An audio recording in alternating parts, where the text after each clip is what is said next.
still better than nothing, but yeah. I also always like to really focus on the cooling part for sort of amateur local teams. Yes. Because that is harder to get wrong, and you don't get distracted by all this weird shit.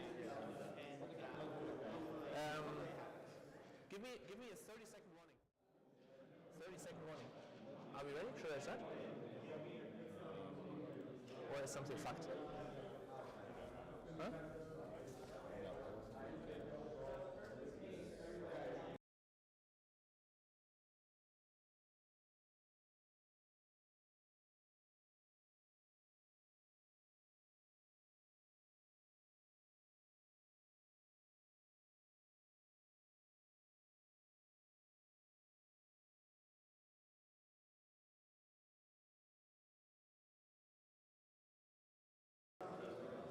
Good morning.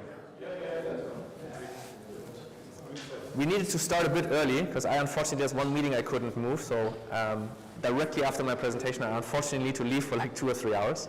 But I would hand over to my colleagues and to Aschwin and to other speakers, and then after lunch, when the real part, because it's supposed to be not a conference, it's a training, right?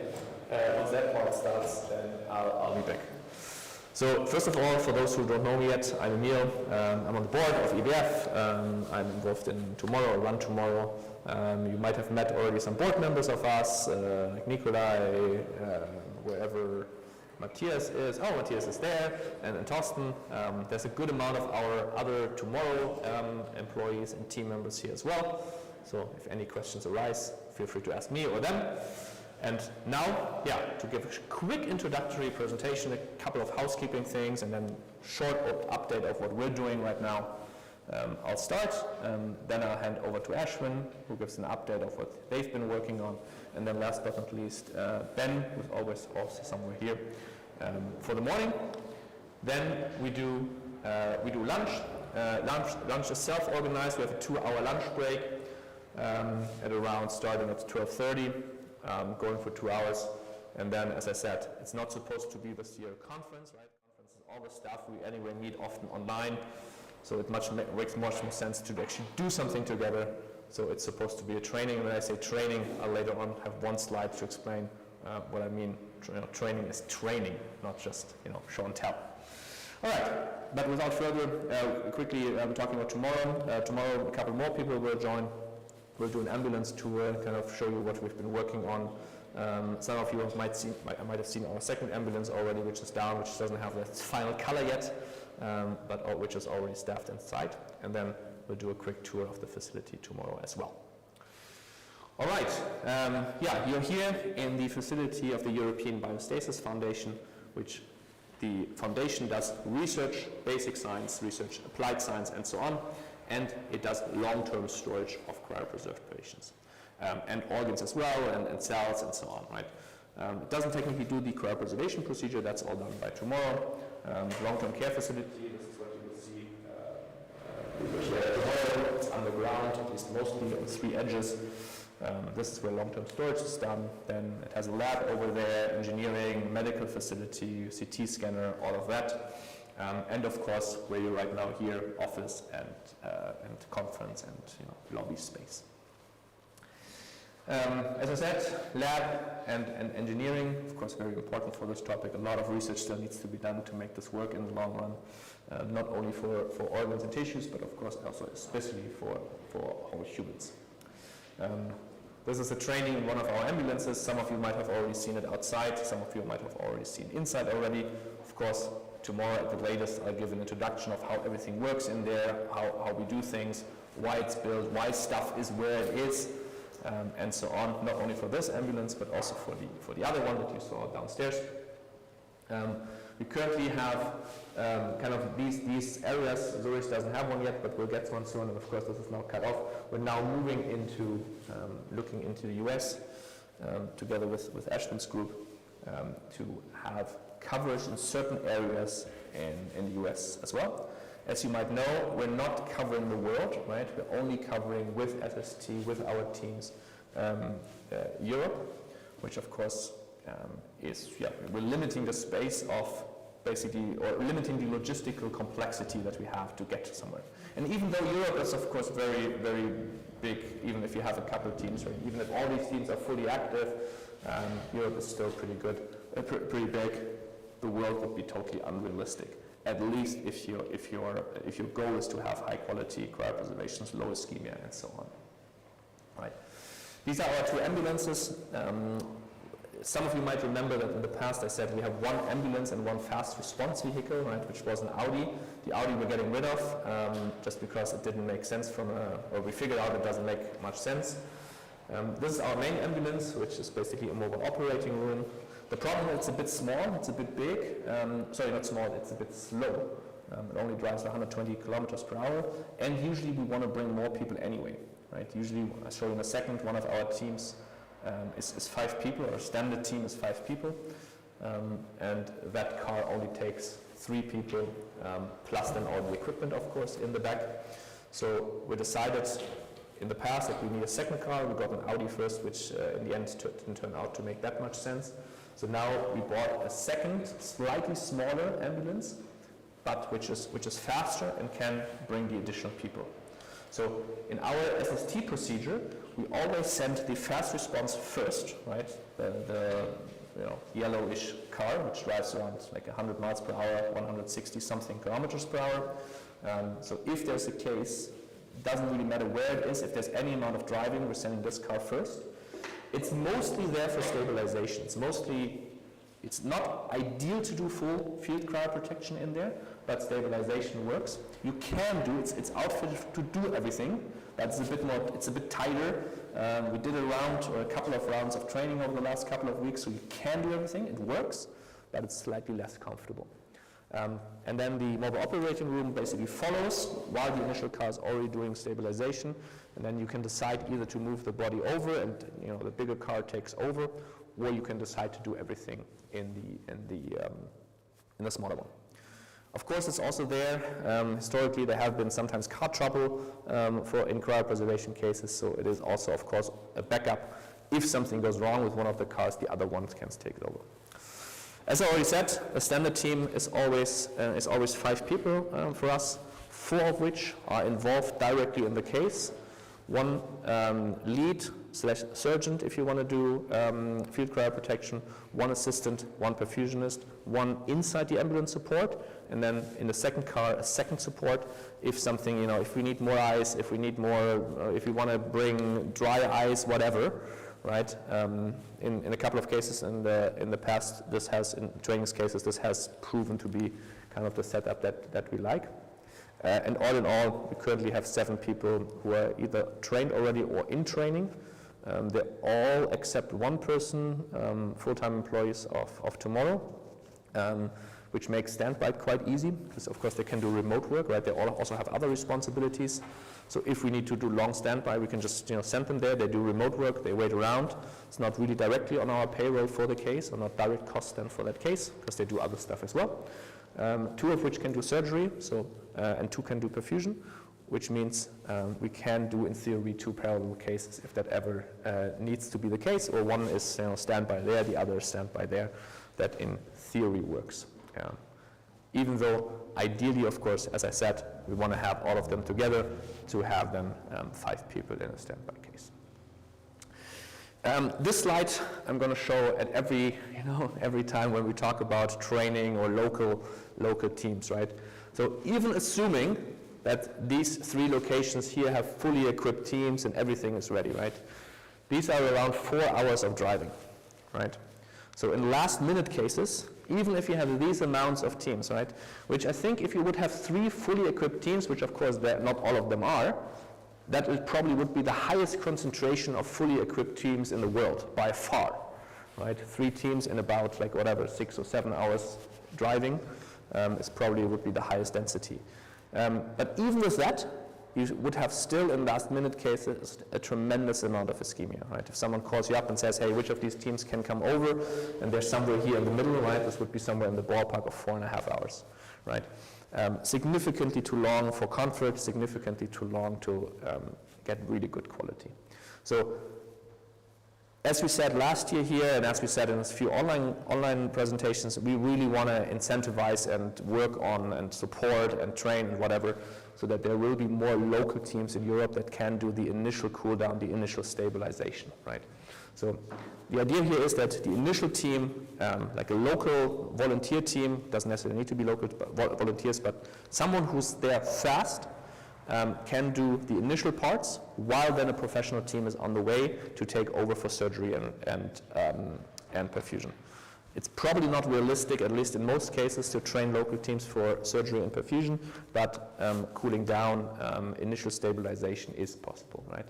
And again, we're very much happy to train people, very much happy to just, in Berlin and wherever, of course also today, but of course to get to reasonable proficiency, some time commitment, or some time and commitment is absolutely required. Otherwise, this is not going to fly.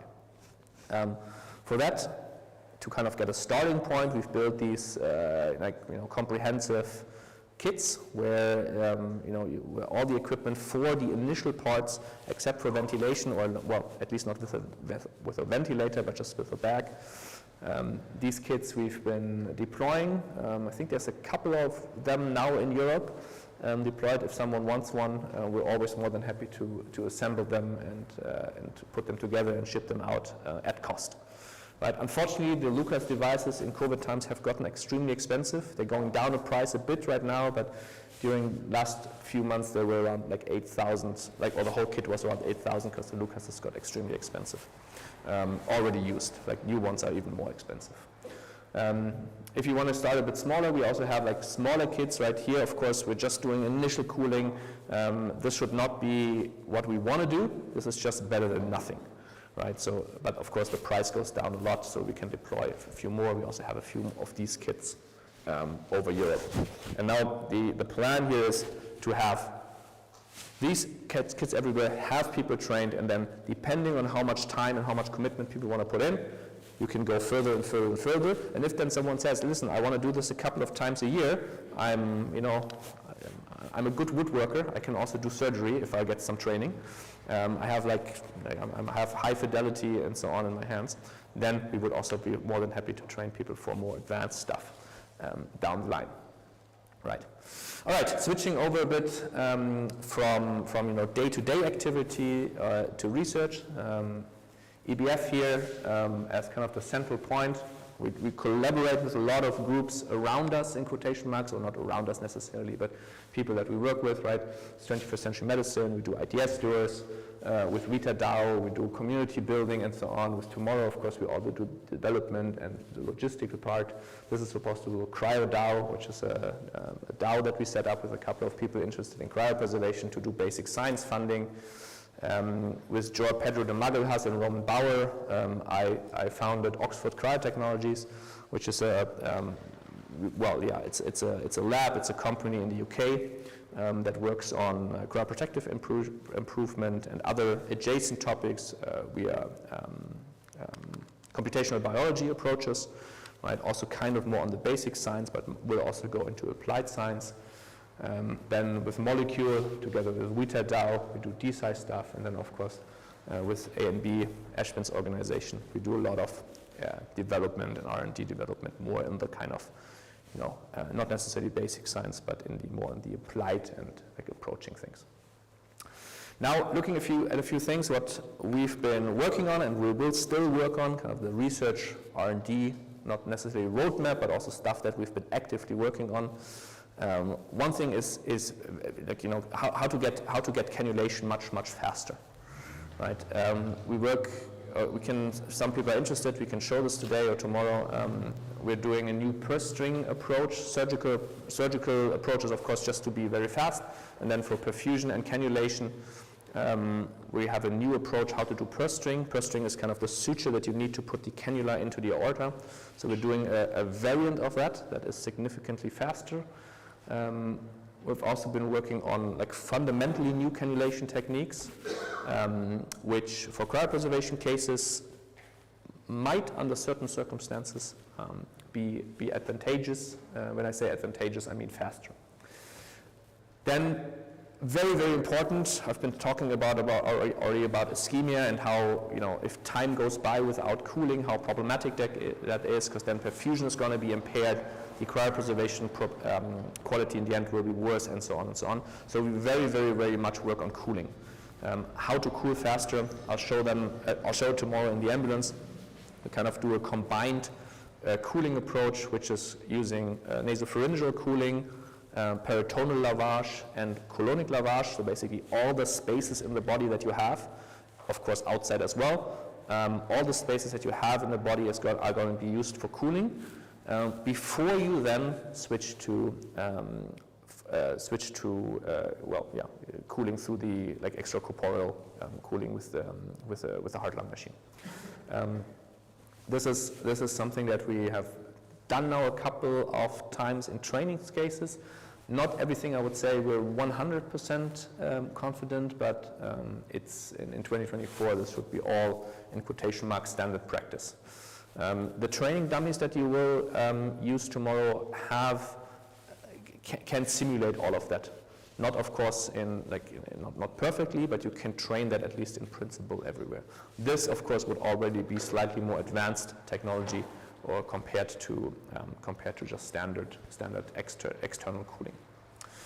Right, then I already briefly mentioned that we talked about it yesterday as well. The ITS dual project is now moving ahead much faster than in the past. So within the next couple of, definitely in 2024, hopefully with the next couple of months, we should have a whole body ITS dual here in Switzerland. We're doing this together with 21st Century Medicine and with Blue Phoenix. We'll be here. It will be the first ITS dual that I'm aware of worldwide for whole body patients, right? For neuro patients, there's others, but for whole body patients, this is not it. This is the dual that we currently have there, but it will pretty much look like that, slightly different, bit more tech outside, on the outside. The logic here, of course, most of you know, is that you want to not necessarily cool down to negative 196 degrees Celsius due to thermal stress, right? Once you go through the glass transition temperature, everything kind of becomes a solid. Now, if you cool down further, due to different cooling rates in the tissue in different areas, you get thermal stress, which then will lead to so-called cracking, where you have basically macroscopic almost cracks in the tissue. ITS duals only, in this case, cool down to negative 140 degrees Celsius, which then you are less far off from the glass transition temperature, which is somewhere around negative 120, 130, which then reduces the amount of cooling. I don't think this is not supposed to say 2025, this is supposed to say 2024. So next year this is very likely here. Prototype, we will probably not offer this directly. We want to have a good amount of testing time because it's new technology. So somewhere in that amount of time, 2025, I would assume that we will offer this if you want to sign up with us. Better quality storage. Downside is it's more expensive. More liquid nitrogen usage. The duals are more expensive. For the prototype, it's somewhere in the round of 10x. Not 10x, but around 8 or something, ballpark. Later on, they will probably get cheaper, but initially this will be probably a bit more expensive. If we can get them to an acceptable cost in the future, we're considering to just have ITS, so that everything is ITS, that immersion duals, this is not something that we offer. But this will mostly be a price and complexity question. Right. Another thing that we have been working on with Aschwin, currently not that successful yet, so we still need to do some follow-ups, is ischemia handling. It's a difficult topic, so it's so far what we've tried didn't work. The idea here is that if you have already ischemia, right, we're doing everything to reduce ischemia by fast cooling and so on, but if you already have ischemia, right, due to, well, in most cases, probably the amount of time that there was delay from circulatory arrest until cooling was started, what can you do to mitigate the effects of ischemia? Right, we tried a lot of different things. Aschwin's labs tried a lot of different things. Out of the first set, unfortunately, nothing showed any great promise, but at least we have not given up yet, so this will be another topic where at least I want to do another round to see if something can be done here. We also started with a very aggressive amount of ischemia, so maybe this was one of the factors that you just don't see any results. And All of what we talked so far was about how to bring people into cryopreservation with lower quality, with higher quality. Now, we're initially also starting with a couple of research projects, currently one, that what might be needed to take people out of cryopreservation, right? If people have been here last year or at one of our online concerts, Ramon Risco's lab in Seville works on this ultrasound rewarming, where you basically have a large arrangement of ultrasound transducers inside of an MRI, and then you have a reflective surface on the other side. You have whatever you want to rewarm on the inside, in the middle here, and then all these ultrasound transducers are offset by a small amount, right? The tissue is in the middle. All these ultrasound transducers have their focal point on that tissue offset by a small amount, right? You have a large amount of them. And then you can warm up with basically uniformly, kind of in quotation marks, in one pulse, uniformly and very, very fast. And one of the main reasons why we currently cannot take out things, large things from cryogenic temperatures is because the warming rates are just not achievable. Maybe with this technology, it might be achievable to at least get significantly closer. So with them, we're funding a research project there, and then if it somehow works out, starting an organization that will then develop that further from small volumes to then larger volumes to then kind of the stretch goal is whole human organs and brains, to see if that works and if this fast warming is, well, helpful. It's definitely helpful, but how helpful it is to actually make it work in quotation marks. Right, a couple more things that we're currently doing on the tomorrow side. So we're building kind of like an A to Z resource kind of page and resource directory, also to support local teams, like how to set up teams, with processes. If someone wants to build an ambulance, how to build an ambulance, like A to Z.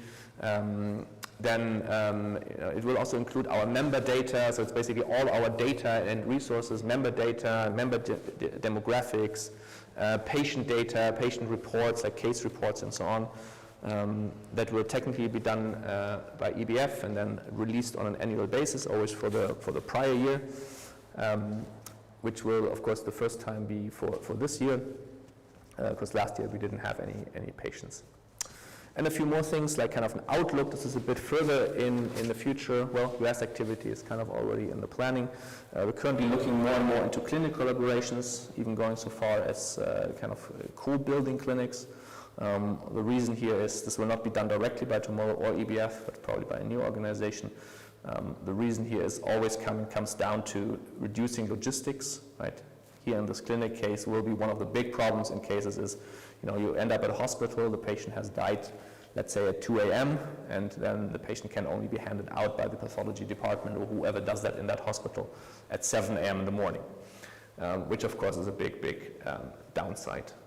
So having clinic collaborations, knowing the chief of medicine there, or even being involved in the clinic directly, will be one point, or is one building block of how you might get better there. We're going to do a lot of like more public outreach, right? So as some of you might know, some of you might see us in media at some point. All these articles that we get are usually very positive, if not positive, then at least fair. So we're going to do much more of that. We're probably co-hosting Longevity Week in Berlin next year in May, where it's going to be 1 week about longevity topics, and then, well, we're trying to co-host it because, well, we want to have, of course, cryopreservation as one of the topics there as well. And we're planning to have more SST members, at least 2 more, to have a team then of 9 so that you can comfortably do 2 cases at the same time, if need be, or at least 2 standby cases at the same time. Right, and now for a brief summary of what we're going to do later today, right? So we really want to incentivize and do more of these trainings to have local teams more. And when I say training, I really mean training.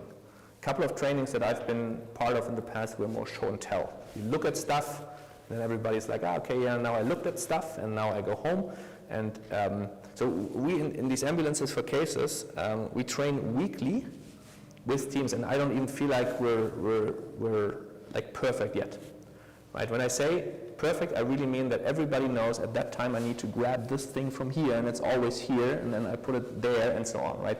So, of course, this is not necessarily possible with volunteer teams, but kind of moving in that direction. So what we're going to do later is a real training, right?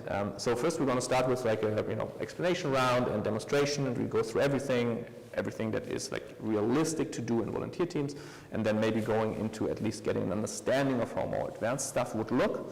Then we would put people into teams, like a slow round where basically you go through the motions. And then very important, of course, cryopreservation cases are high stress environments, right?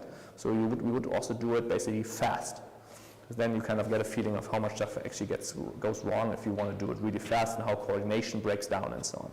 So for everybody who wants to join, right, ideally everybody, because this was one of the prerequisites to join today.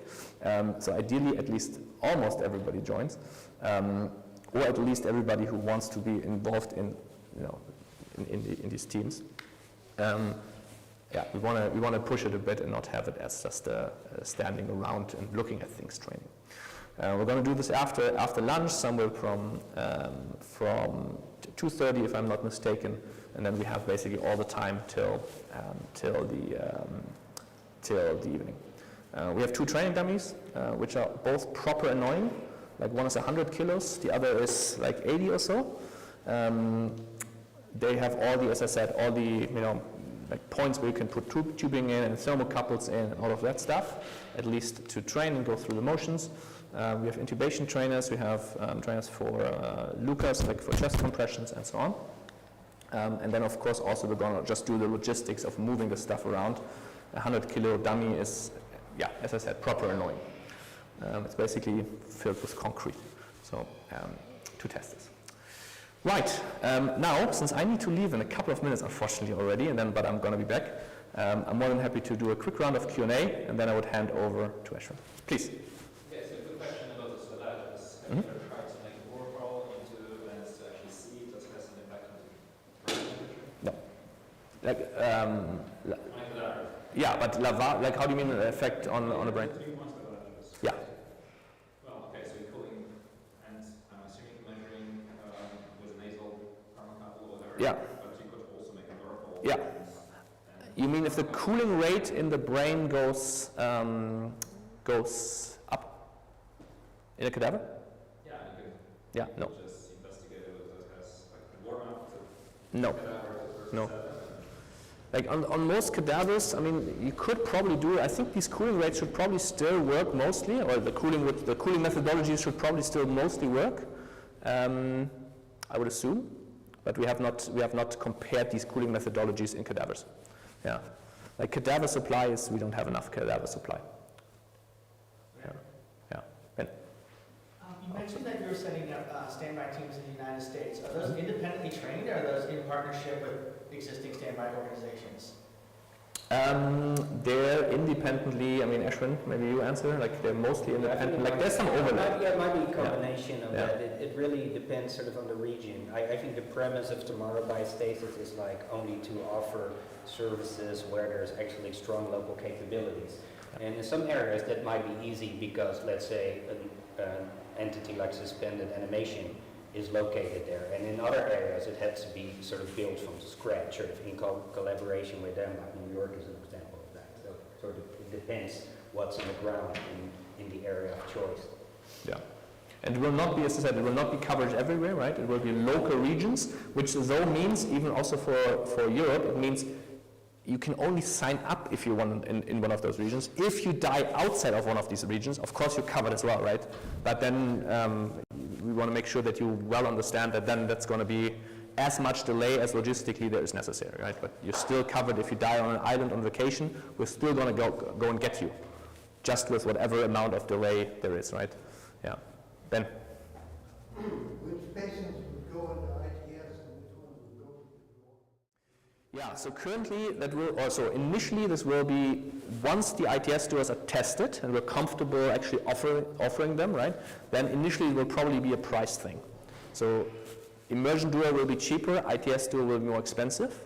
If then we can get ITS doers to become cheaper over time, We might just say we're doing ITS doers at all times.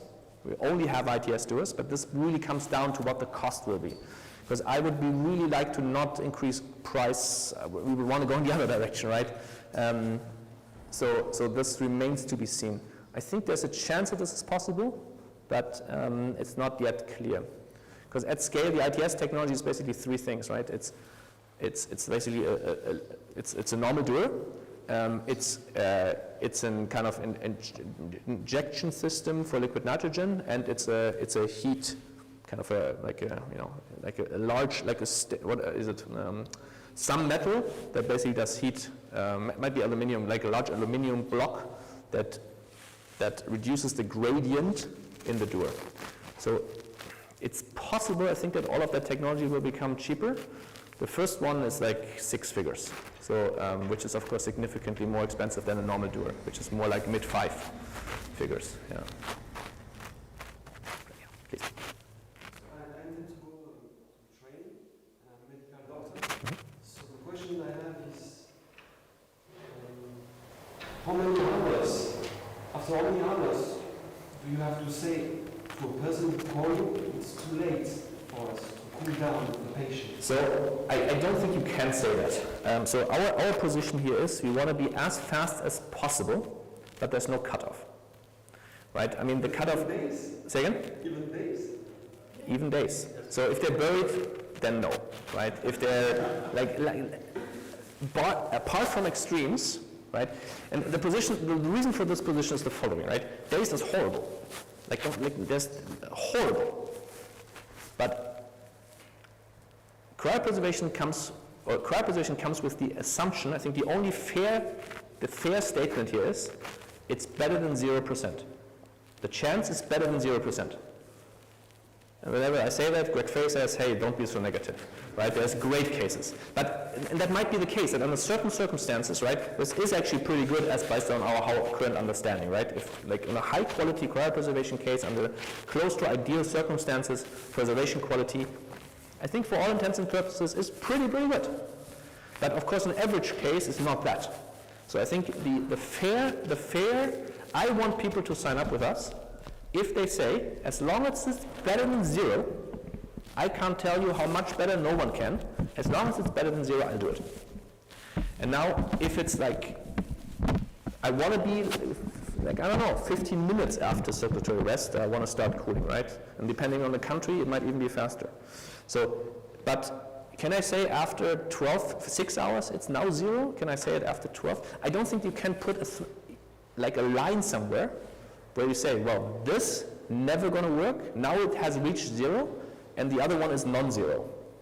So I think the only thing that you can say is we do it always, but we do it as quick as possible, and we advocate for people to make sure that we can do it as quick as possible.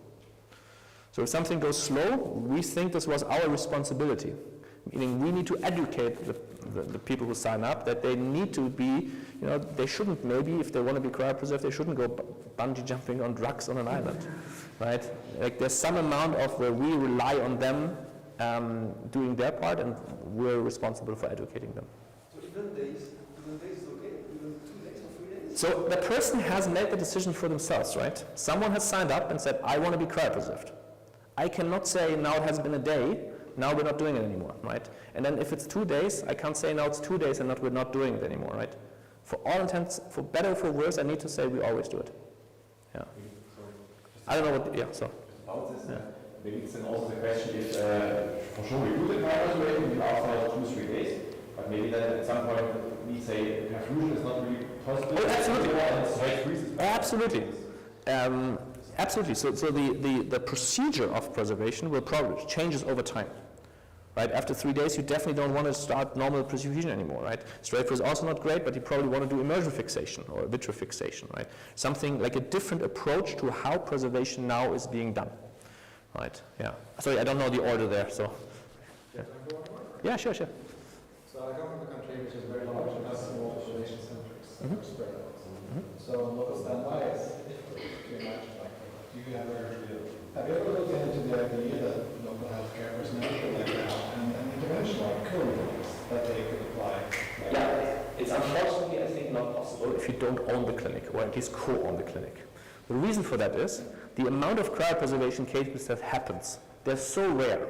Even if I go to a clinic right now and say, listen, and everybody's super hot on this topic and is super open to it, right, and I train them, and now a year goes by, in their region nothing happened, right? Another year goes by, a third year goes by, statistically probably 10 years go by, they don't even remember me anymore, right? So, The question is if you get the threshold to get the cooling started so low that 2 nurses and nurses can just... they could do it. Tech-wise, they could do it. Just there's no incentive for them. Why should they do it? Why should they be trained? It's very difficult to say, we just bring 10,000 euros, right? No training scenario. Like, What? I'm taking a no training scenario. Basically, the last visualization is that the cooling, put this on the patient. Yeah, like that would be like... The problem is not the training. The problem is the upkeep of the training.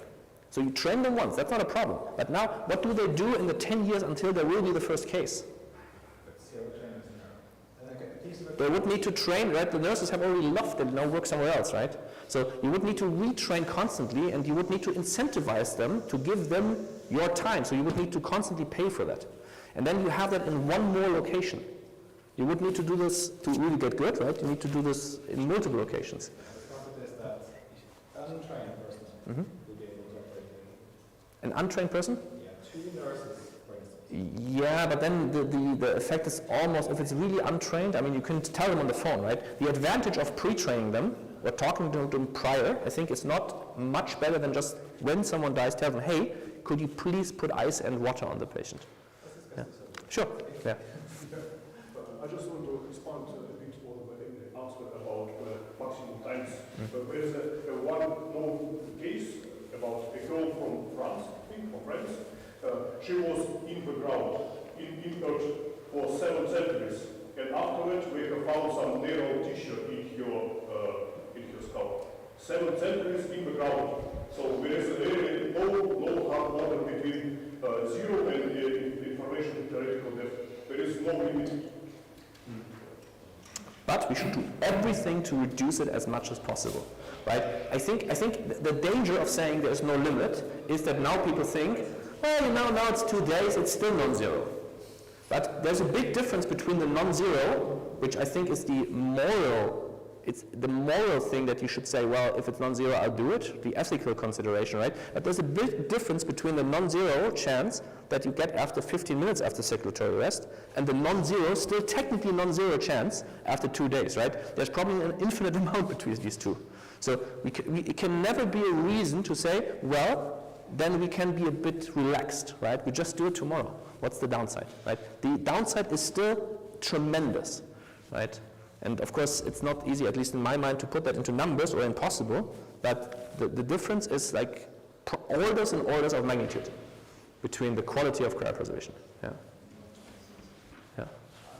We had this discussion before, you can't leave us to the patients, also to the candidates, right? So that's for them to decide. Do you see a downside from the organization point of view to leave that to the clientele? Like, for example, when they sign up, they could say, okay, if it's 2 hours have passed, do not attend. Yeah. Similar to those resuscitate I see a downside in regards to when it comes to a degree fake informed consent. So you ask the patient something super complex that I and no one can really answer, and you ask them, what number of hours do you want? And then they might give you a number, right? But I don't think you can even remotely assume that this was an informed decision, because no one, I think, can make that decision informed, right? I think it's not wrong to do it, but I think it has problems as well. And there is it's like a second order problem. There are people in this room who could make that decision. There are people in this room who could make that somewhat informed decision. I disagree, because I don't think I can make the decision. So I mean, you might say, yeah, I can make the decision, and some other people might say, right? I think no one can make the decision. It's just impossible to estimate how good technology will be in the future. And I don't think we can honestly say that we really know how all of this up here really works. So, and that's a second order effect, right? If you have a cutoff and then you don't cryopreserve people, Of course, you couldn't take their money. I mean, you could technically make a concept where you can still take their money, right?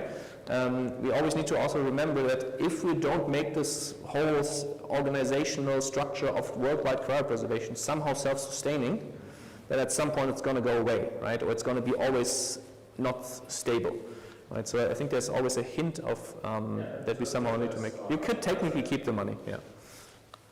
To say I agree with you, because in practice, listening to companies, making decisions, and it's not worth going after a patient because it's a post-arrest and say case. It's sort of a very ethical downside to that. And I mean, there's a difference in my mind between, okay, our research standards are such, but our practice standards need to be best possible outcome, whatever that be. And if a person insists on a cutoff, they can put that in their own contract. Yeah. But there can never be a decision on our part as caregivers to say, they're not worth getting, so I'm just going to not. No.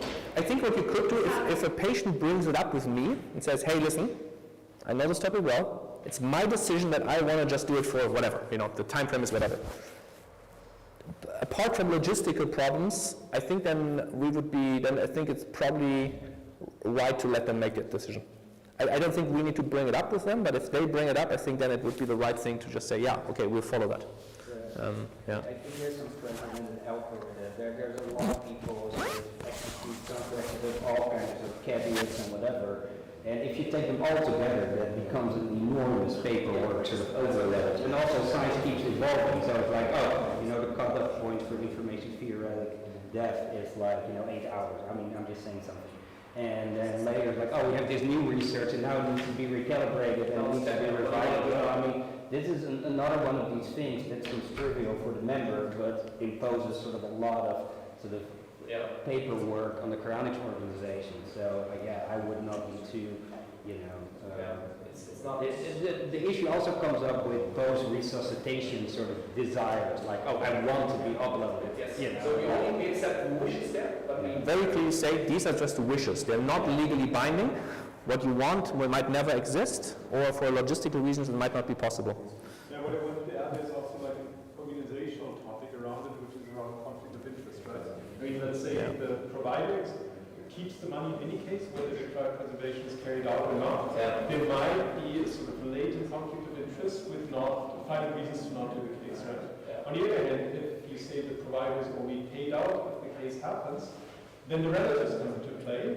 And it's easy to delay a case by a few hours. And so if the relatives sort of know, if they just delay a few hours, all the money will go to them, that might also pose a conflict of interest. This actually has happened where family members, knowing sort of the idea of ischemia, actually hit, the dying of a family member, and then they make the argument like it's too late now. You cannot get sort of the funding. I think the first point is a strong argument that could not keep the money. Because this is really like, I could leave now or I don't leave, don't do anything, right? And it's like just 1 hour difference or whatever, and I don't think you could do that. Yeah. I unfortunately need to leave, but I'm more than happy to answer any and every question that might still arise later today or tomorrow, of course. And I'll see you soon after lunch. All right.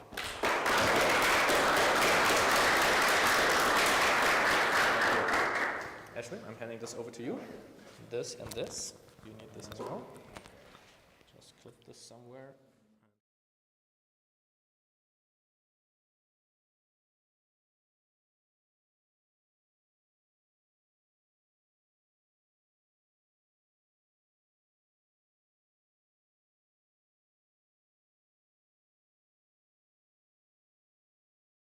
Most of you know him. He's the founder and CEO of European Biostasis and has done some really groundbreaking research for cryonics there. And I think recently you founded Biostasis Technologies, where you're also the CEO, and I hope to hear more about that as well in your speech. Okay. So thanks a lot. All right. Thank you.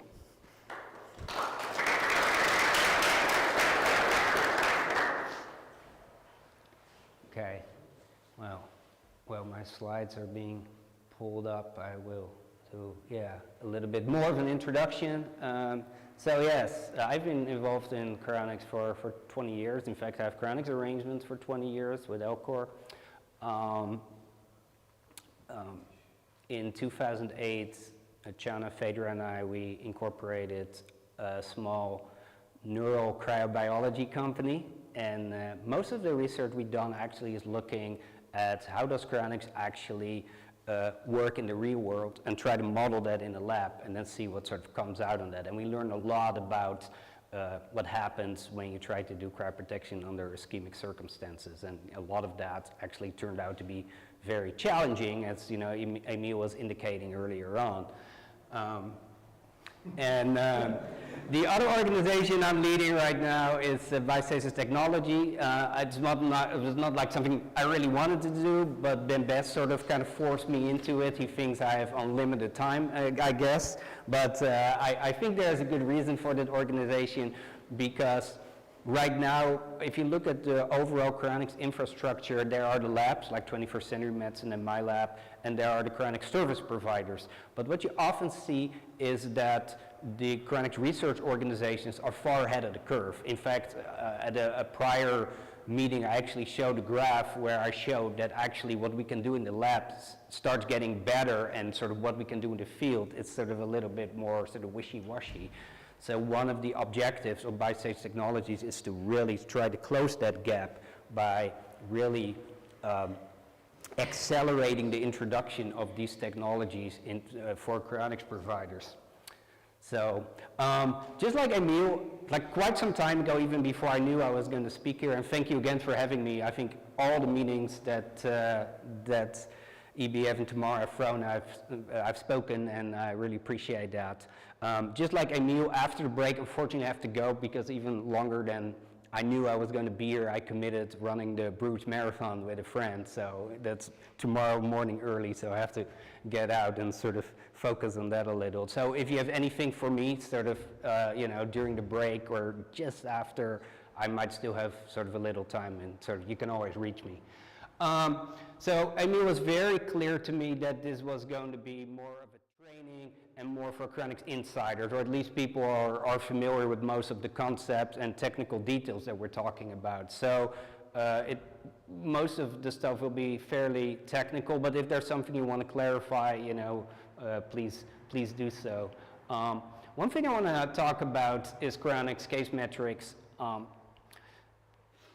Sometimes people talk about cryonics like, okay, we do all these procedures and we'll see in the future whether it all worked out or not. Now, of course, the ultimate test for what we're doing is successful resuscitation, but there are a lot of ways in which we already can see whether something is a good case, relatively speaking, or not, and that's sort of what I'm going to talk about. Well, before we even start with the case, we can talk about pre-mortem metrics. Now, metrics, I mean, I should have, I guess, used between quotation marks, because we're not doing the pre-mortem stuff, so we cannot say, like, oh, we did a really good job there. But it's really important to have a good assessment of the patient prior to doing procedures. And the general reason for that is, if you don't do that, you might just, you know, do all the cases the same, always the same protocol. And that's a problem. Let's say a patient just had a massive stroke. Then you don't want to make the blood even more fluid by like a whole lot of, you know, anticoagulant and clot busters and so forth. So there are a number of things sort of we can look at, and it might actually be interesting for cryonics organizations to come up with some kind of scoring system for that. You can look at the hydration status. Is the patient sort of, you know, during the terminal phase very dehydrated, or is there a lot of fluid overload? That makes a lot of difference, because of some of the medications that we give have high volume, so you certainly don't want to give all that if the patient has a lot of fluid accumulating. Coagulation status, maybe the patient has already, you know, is on anticoagulants, or not. Maybe there is a problem with coagulation that might, you know, come to haunt you later during cryoprotective perfusion. Condition of the brain, was there a stroke? Is there already edema, swelling of the brain? That would be really good to know. How well is the tissue oxygenated? Is there like bacterial infection? One thing we know, morticians actually know that really well. If you have someone who died of fulminating sepsis, the decomposition goes really quick, and that sort of also ties into these questions, sort of where to draw the line. Well, it also really depends on what the patient dies from. So this is something that I've talked about quite a bit before. There never was like a simple number sort of to put on a cryonics case, like, oh, you know, this is out of 10, this is a 2 or a 7, and it would be sort of useful at least to have a number of metrics that can very easily sort of give a score. So one thing we came up with, and we as Michael Perry and I, although the work for that goes back already earlier to some preliminary work that Mike Perry did and that Dr. Steve Harris did. But what we basically tried to do is to create a metric that gives one score for the total amount of ischemic exposure of a patient. And we call that the SMIX. And the SMIX stands for Standardized Measure of Ischemic Exposure. If you search for it on Google, you probably will find this article that has the whole technical exposition. It's, you know, pretty dense, sort of in math, but the one thing that you need to understand is the lower the score, the better. And the perfect score would be 0. It would basically mean that after pronouncement of legal death, you give such good metabolic support that there is no further, you know, ischemia. But that's extraordinarily hard to achieve, but that would be a perfect score. So how do we sort of derive that measure? Well, what we basically do is we take the whole duration of ischemia, but at colder temperatures, the ischemic hit, of course, is lower than at warmer temperatures. So we transform that into one measure that gives you what would be the equivalent duration of normothermic ischemia. And if there's ventilation, then there is less of an ischemic hit. So you can look that all up how we do that. I want to make a few things clear about the SMIX. It's not a measure of cell damage because it will not directly, you know, say what the conditions of the cells are in. If there would be a pre-mortem cause of death, that would be very devastating to the brain, like someone is on a ventilator or something, then the SMIX tells you only a limited story. It's not a measure of brain perfusibility. I had quite a bit of back and forth with Emil about it in New York a year ago. It's like, how strong is the correlation between the SMIX and how well we can perfuse the brain? Well, it's reasonably good, but it's not perfect. And I can give you like really one example where the SMIX does not capture all that matters. We once had one outlier, a patient that had actually pretty bad or sort of high SMIX, but still pretty good perfusion. I was like, okay. So I started looking into that case, and turns out that the hospital gave pre-mortem administration of heparin. So despite the longer ischemic delay, there was still a reasonably good perfusibility. Now you could say, why don't you incorporate you know, that into the equation as well? And the reason for that, then it's no longer a metric of ischemia, then it would be a metric of perfusibility, and we want to keep it sort of really pure, like how much ischemia has occurred in a case. It's not a score of the SSS team, so you cannot just say, oh, there was a good, you know, a bad SMIX. So the team did a bad job. Like, as the example I was used earlier, if the family, you know, tries to hide that someone has passed away, well, then you're probably going to get a very high SMIX, but it's not the fault of the SST team. And of course, there are limitations of the metric, and you know, we keep working and sort of refining it. It treats normothermic and cold ischemia the same. What I don't mean, of course, is the same duration of cold ischemia and normothermic ischemia is the same. I mean, the whole point of the SMIX, of course, is you weigh colder temperatures less, but there might even be some evidence that even for an equivalent amount of normothermic and cold ischemia, that just being at body temperature is still much worse, even if you apply sort of the discount for colder temperatures. It does not include pre-mortem ischemia. Now that might be a little bit of an issue. Someone like Mike Darwin has written a lot about prior to pronouncement of legal death.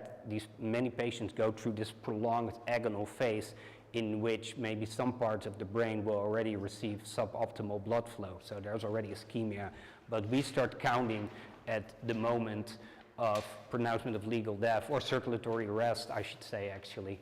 And the reason for that, it's impossible to really quantify anything meaningful pre-mortem. You know, you cannot sort of look into the brain or sort of know. It does not incorporate neuroprotectant medications because I'm not really sure how to do that. I mean, yeah, maybe there's a neuroprotectant if you give it sort of the degree of ischemia is less, but we do give a number of neuroprotectants typically in good chronic stabilization, but I don't think, I would not feel comfortable saying like, oh, I'm applying sort of a discount to the S-mix because of a neuroprotectant. There's uncertainty about ventilation oxygenation. The way the S-mix right now is constructed is that if there is ventilation during cardiopulmonary support, there is a discount, a reduction of the S-mix by 50%. The reason why it's 100% is because we know that prolonged CPR and ventilation is very suboptimal, and the longer you do it, sort of the fewer the benefits.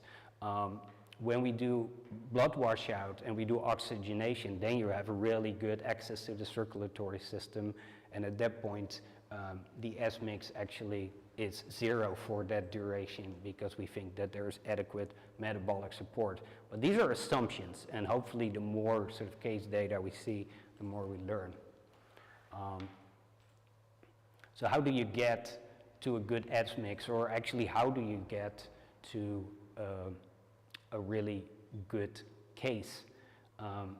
There are a handful, I should say, of cases at Elcor so far that had a score below 1 hour, which basically means an equivalent normothermic duration of ischemia of less than an hour, and you have to really, there needs to be no delay between pronouncement and stabilization really to get there, or a very, very short one, like 1 or 2 minutes. I'm not sure what I'm supposed to say here. I'm sure it's like really important. I think it says rapid induction of hypothermia, I think. Okay, so your cooling has to be really, really fast.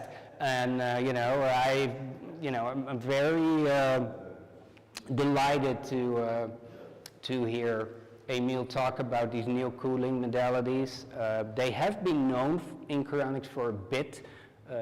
Mike Darwin pushed them really hard in a couple of cases, but unfortunately there was not much of an appetite to do them. So I'm really excited to see Emil pursuing these kind of things. And there's one other cooling modality that we are researching, and we'll get to that later. You want rapid cardiopulmonary support. If it's just a case without sort of any delays or weird premortem things, you need also very good ventilation. Rapid administration, heparin and citrate, technically, as I said, doesn't go in the S-mix, but that really makes up a good case. You want to do your surgery quick and preferably with some degree of metabolic support. But maybe if you do it really quick and you do it at a relatively low temperature of 15 degrees C, you may not need that. Even in mainstream medicine, it's known that you can do surgery at these low temperatures without metabolic support, because there is that lower temperature gives you that time. You want to oxygenate during washout. That's another thing that it's supposed to be done, but was not always done so well in cryonics, but now we're sort of getting back to that. So here are some stabilization metrics in real time. So I'm talking about these things because I think it sets the stage for sort of the rest of the weekend, and unfortunately cannot be much of it, but sort of how to sort of talk about a cryonic stabilization. What do you want to look for? What do you want to aim for? Temperature is extraordinarily important. I would say of the major interventions, rapid induction of hypothermia is probably the most important. One really nifty thing I saw in the ambulance already this morning, that it does not only show the temperature, but also the cooling rate. And that's kind of important, because if you see your cooling rate decreasing and decreasing, then either there might be something wrong going on, so maybe the pump with circulating water is no longer working, or you might just run into decreasing efficiency of cooling, and then you may want to switch to surgery. End-tidal CO2 detection, that's sort of a technology that comes from mainstream resuscitation science. You can actually look at the concentration of expired CO2 when you're ventilating. If that is above a certain threshold, the probability of resuscitation with full cognitive capacity is much higher. And that is a pretty nifty finding in resuscitation medicine, but there's no good reason to believe why that would not be applicable for us. So the better readings you get in a cryonics case, the more you're giving good metabolic support to the brain. Even more advanced would be directly measuring oximetry in the brain. And again, it seems that tomorrow biostasis is setting itself up for that. So that's a really great development. And if you want to go even more advanced, you can do blood gases, pH. You can analyze those in real time. That's probably, that's pushing it, but it has been done. But you can certainly analyze them after the case and see like, oh, and here the pH was dropping to a degree that's not desirable. So if cooling is the most important intervention of all, so how can you further sort of improve it? Well, you can improve ice bath designs. It's not something you would think of, but the way you design an ice bath and how it moves and how it can be transported has a lot of effect on how well we can cool, because if there's a lot of interruptions, let's say you construct an ice bath that doesn't have any wheels, then it will be very hard when you go through the hallway of a hospital to continue sort of the cooling or do something to adjust it. There are ways you can design also an ice bath to facilitate much more vigorous circulation of the water ice, maybe even under the patient. Now you can simulate different surface cooling protocols, and it came up in the question earlier. Yeah, technically you could do that in cadaver studies, although you would first have to warm them up and then sort of apply, but it can be done. I think the only limitation in cadaver studies is that you probably have very poor circulation, and circulation of course is really a driver of good external cooling. Liquid ventilation, I will talk about that. And then there are other lavage modalities, and Emil has already covered that, and I think he's going to show it and show it in practice, but there are a lot of areas in the body that you can fill with chilled fluid to further drive down sort of the cooling. Okay, so liquid ventilation. Is there anyone who hasn't heard about that?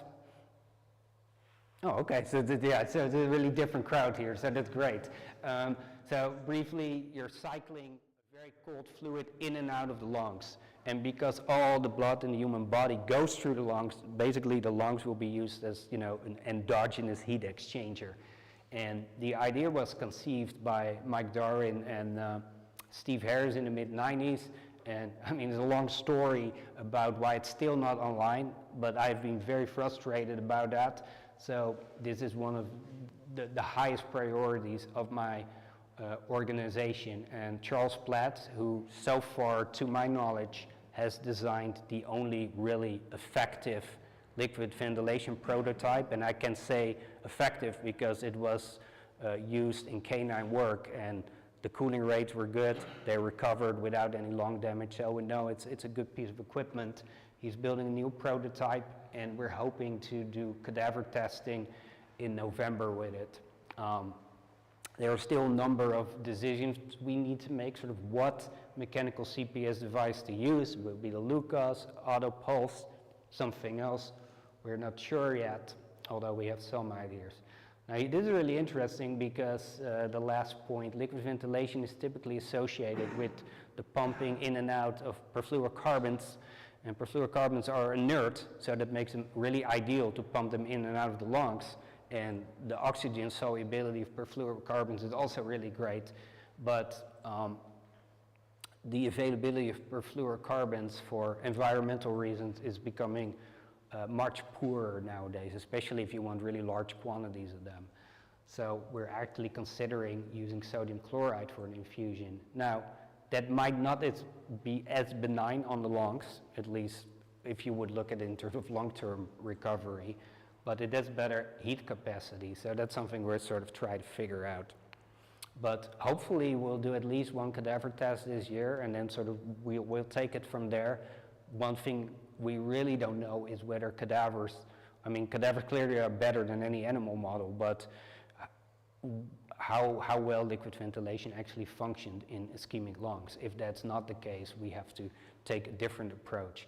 The good thing with testing out different cooling modalities is that even if you work them in a case, or you even do a sort of a charity case, is that either it gets better or you're not worse off. So this is an example of things you actually could introduce in true cases, and then, you know, hopefully you get better outcomes. So that's an option as well, especially if cadaver training has too many limitations.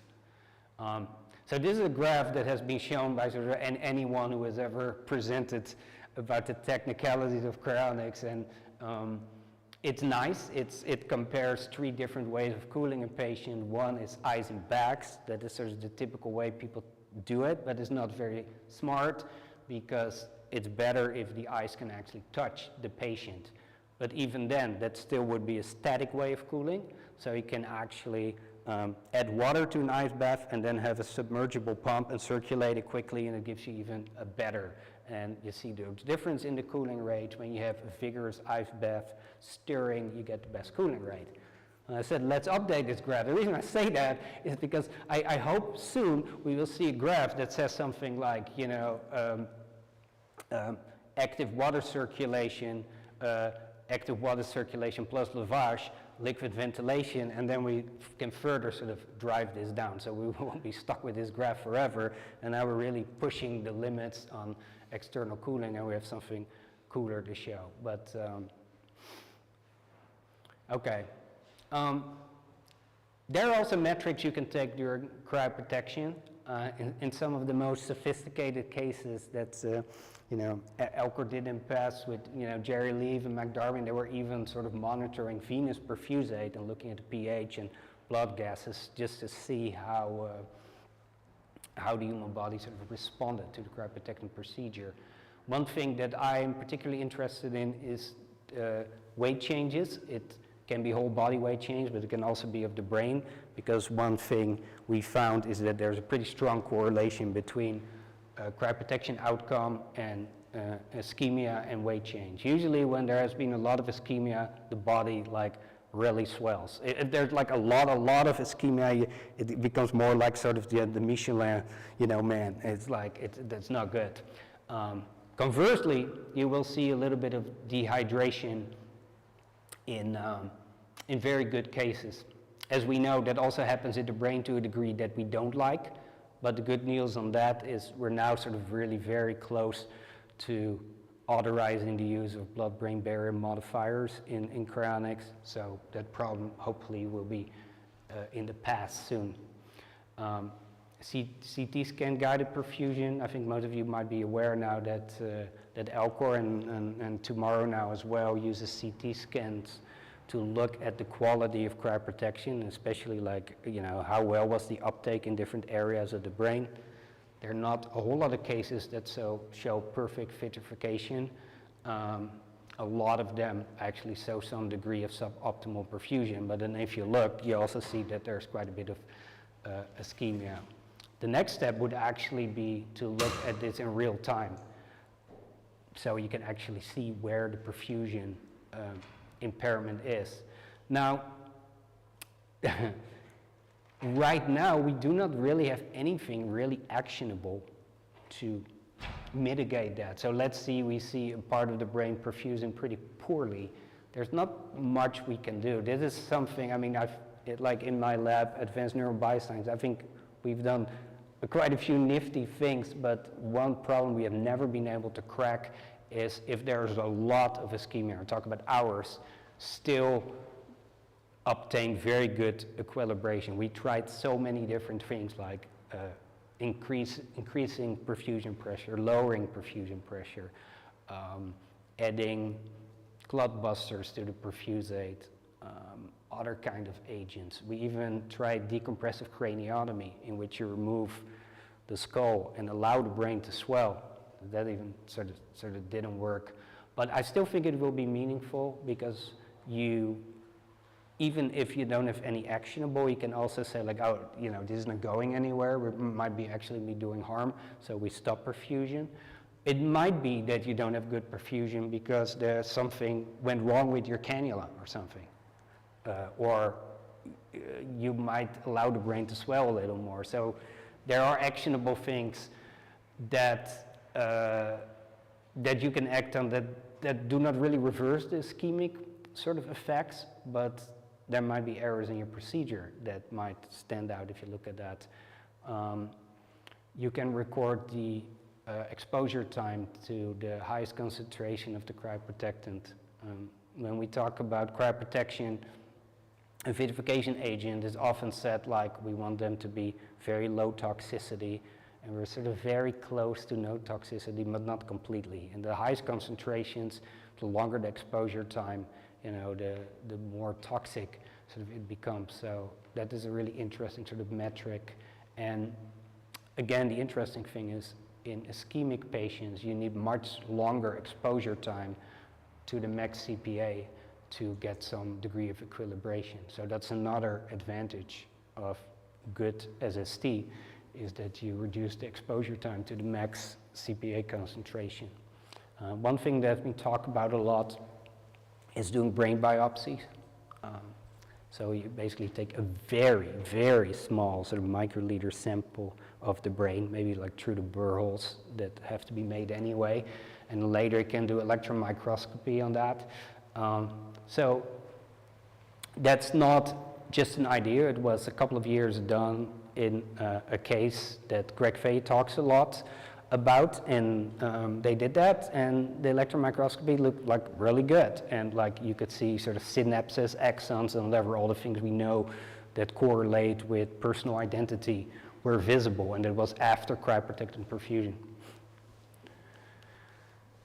Okay, well, all of these things, you can collect all these data, but then there needs to be good reporting as well. Otherwise, it's kind of, you know, you'll never really learn. So increasingly, there's a tendency to move away from the older, more sort of humanized, but which is good in one way, but case reports with names and a lot of drama, to very sort of factual, crisp reports that focus on the important technical details.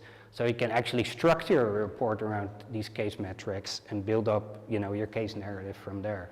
What is, I think, very important is to cross-refer between these reports.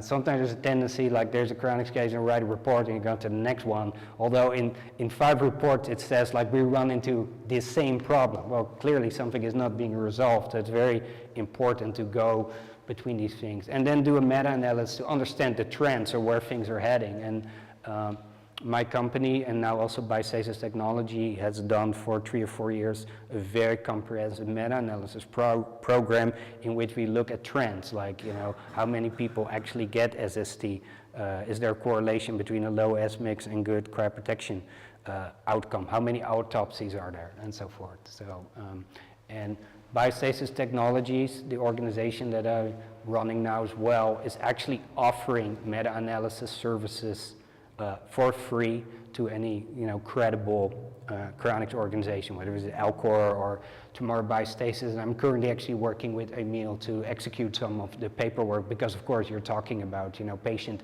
data and so forth, to do that. Because it also, I think, adds a little bit more credibility to a cryonics organization if it says, okay, we're sharing our patient data for, you know, analysis and review with a third party. So it's not like the claims only of the cryonics organization, like, oh, we're doing a really good job. So that is ongoing, the meta-analysis. And like a lot of the stuff actually that I talked about, especially the S-mix, came out of the meta-analysis. So even going through the motions was very important to create a lot of sort of new tools or realize what really needed to be worked on. So here's some projects that Biostasis Technologies is doing, especially like of this year. Liquid ventilation is very important. Ice bed design and fabrication. We have prototyped some new ice bed designs that are completely collapsible and don't have any loose parts. So I don't know if you've seen sometimes older generation ice beds take forever to assemble, and like color-coded tubes and there. And I think these are very good, and we keep sort of based on feedback from people and casework, sort of new ideas we try to incorporate in sort of new designs. Okay, let's see. Okay, I feel. Yeah, I said whole body field cryoprotection. So yeah, tomorrow biostasis already doing it. I mean, it's standard procedure. It's actually here already, and it's not in the U.S. So, and I've been working a lot with Emil, sort of how to do that. And what we would like to do is to also create procedures and protocols in the United States with collaboration with entities like Suspended Animation, Perfusion.com, and their surgeons to do that really sort of at a high level. So it's not like sort of hanging bags and going to the carotids, but it will be really, you know, doing a median sternotomy using just pumps, using professional perfusionists. So by the end of the year, there's going to be an informational meeting that is going to be all about that. Brain removal protocols, there's a subset of cases that can actually benefit from treating the brain sort of individually with a fixative and cryoprotectant. And it's really important to do this well and carefully. I mean, the way morticians do that is fine for their purposes, but it wouldn't be fine for our purposes if you nick out, you know, pieces of the brain. So we're working a lot in Oregon. We're doing some cadaver studies to really optimize protocols to do that. Immersion vitrification, I talked about that, I think last year quite a bit. That's sort of a procedure that is being considered for very ischemic patients in which you just know there's not going to be any meaningful perfusion possible. So the default response right now is to do straight freeze. But another alternative might be actually to take the brain out, to chemically fix it by immersion, and immersion doesn't, you know, suffer from all this perfusion impairment in the vessels, and then follow that up with several rounds of cryoprotection. And you still have ice-free cryopreservation. Now the big question mark about that procedure, of course, is how long does immersion fixation take? That cannot take too long. Clearly it would happen at the lowest temperatures we can do above freezing, and we try to sort of accelerate it by, you know, stirring. But I know that people are so enthusiastic about it, they just want to do it. But the data is, I think, not still yet there sort of to recommend that. Protocol development, well, we're always interested in tweaking with protocols, and I mean, sometimes there's sort of the impression like, oh, these people write their protocols and the people in the field, you know how difficult this always, but we actually really want to listen, like what is practical to do, what do you think can be improved, and then we keep crafting better cryopreservation protocols. Charles Platt and we co-authored the cryonics procedures manual. There was initially a project for Alcor. It's a really big book, and it's basically a breakdown of all the technical aspects that come, that are involved in a cryonics case. And much to my pleasure, apparently it has been extensively used by Emil in shaping up sort of their procedures. But things have evolved. We also have agreed now that we wanted more of an independent manual, sort of independent from any specific cryonics organization. So we're going to work on a second edition, and it will be available on the website of Biostasis Technologies. We have a newsletter and sort of, you know, try to do 2 or 3 high quality posts every month. It's named the Biostasis Standard. So if you go to biostasissubstack.com, you can just subscribe to our newsletter. I think anything that's, of importance that's going on, so especially in terms of technical developments, probably it will sort of be discussed there. You can freely subscribe to it. You can also, financially support it would be even better. But I strongly sort of recommend it. Max Moore, who is now also a team member of my organization, he actually writes a lot of good content for it. And he's also, I should mention that he's now working on a sort of a new introduction to cryonics. There hasn't been actually a book form introduction. There's been some technical stuff in the Robert Freitas book recently, but there's not a good, more popular introduction to cryonics. So he's writing that right now, and so hopefully somewhere next year that will come out. But you probably will already see some of the thoughts that will go into that book in his contributions to, to this publication. All right, well, that's it for me, and hopefully it was not too dense, and hopefully it helped you a little throughout the rest of the weekend, and I'm happy to answer any questions. Oh, yes.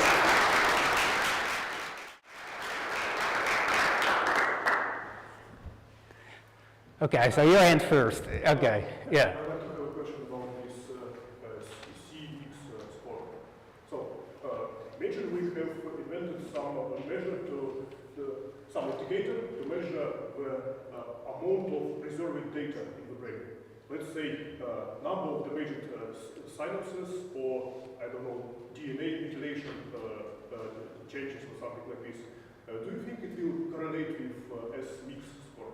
Yeah, it should, and that's certainly something actually I want to delve into more last year. I mean, I was sort of, sitting there sort of holding, not say much about this, when it's too late to cryopreserve, but actually one of the first papers my lab did was a very comprehensive review of what happens sort of to the brain, the neurons in the brain, given an X amount of ischemia. And we did it for body temperature and we did it for low temperatures. Now clearly low temperatures, sort of the degradation goes sort of a lot slower. And one interesting aspect of that paper is that we try to give some empirical meaning to the word information theoretic death. And although I agree with Emil and others, has said, like, well, we never really know, so it's probably best to err on the side of caution and sort of always preserve, well, within limits, and dig up someone after a year or so. But we certainly did find that there were points, I think normothermic ischemia, it was around sort of 81 hours, where structure looked very unrecognizable to me. And we also used deep learning algorithms in that study to see, like, can you distinguish these different times? And here was a really interesting thing we found. It was immediately able to differentiate between no ischemia and an hour. And the reason for that is not because there is a whole lot of structural changes, but because there's no energy more in the cells, you get swelling of the cells and whatever, and the deep learning algorithm could pick that up. Then you get sort of what I called an island of stability, like for hours that, yeah, there are changes, you can characterize them, but what you would associate with identity critical information did not change very much. And especially exons are very, very hardy. And then there comes a point where it starts to look like really not good, in my opinion. And you could actually further use artificial intelligence to say, like, do you know what you're looking at here? And if it says, like, no, I don't know what I'm looking at here, I don't even know this used to be brain tissue, yeah, then, so I do think we cannot say something categorically, like, oh, 8 hours or 10, but we can say based on the empirical data, like, this is my best sort of estimate of information theoretic death based on being able to infer what was there. As long as you can infer, okay, I think we're good. Well, we're not good, but for cryonics purposes, we're good. But when you go beyond the point where, not even something that is specialized in pattern recognition can see what was there, that it was actually brain tissue instead of kidney tissue or whatever, yeah, then you have a problem. So we haven't done that yet, but it would be really interesting to bring the S-mix and that electron microscopy work together. And then if you then also start taking brain samples from cryonics patients, of course the tiniest one, that's currently already done in mainstream medicine. It's not like you're destroying a person's identity when you do that. It has to be really, really small. Then you create sort of a really interesting sort of, network of information, right? You have your S-mix, you have an electron microscopy from the lab, you know how ischemia works, and then you can look at the brain of a specific patient. So yeah, so doing all these things together, I think, will be very meaningful. Thorsten. So very interesting insights. It's a lot also that with confirmation theoretic death. We haven't heard about that before. You mentioned the limitations of the S-mix, right? And maybe please, I think, as you said, it comes with the fact that it's focused on ischemia. But you mentioned one point is differentiation between normothermic and cold ischemia. And you said that maybe the discount factor doesn't take that into account. But wouldn't that be a core concern? Wouldn't you then need to just adjust? Okay, yeah. So this is this sort of hard to explain. So one thing. So it is already. I mean, the whole premise of the S-mix, of course, is that cold ischemia is considered, of course, a lower hit than warm ischemia.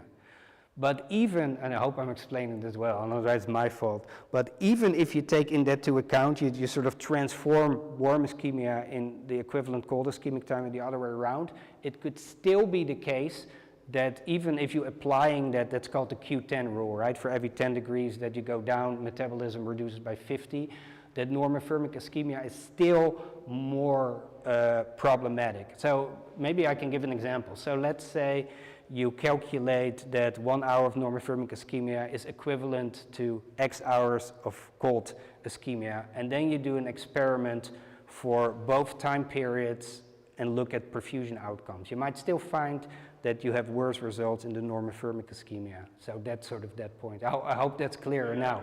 Yeah, so it's not the case that, oh, we're treating all ischemia as well. No, it's the whole point of the S-mix is you treat the colder ischemia as more benign and that is mathematically transformed. So all the ischemia, you know, is expressed in sort of a normothermic metric. But the point is more that even if you do that, it might still be the case, there might be something, and I don't know what it is. I mean, you can speculate. For example, there might be sort of a threshold activation energy for enzymes that at low temperatures doesn't happen and at high temperatures well. So some things just don't happen.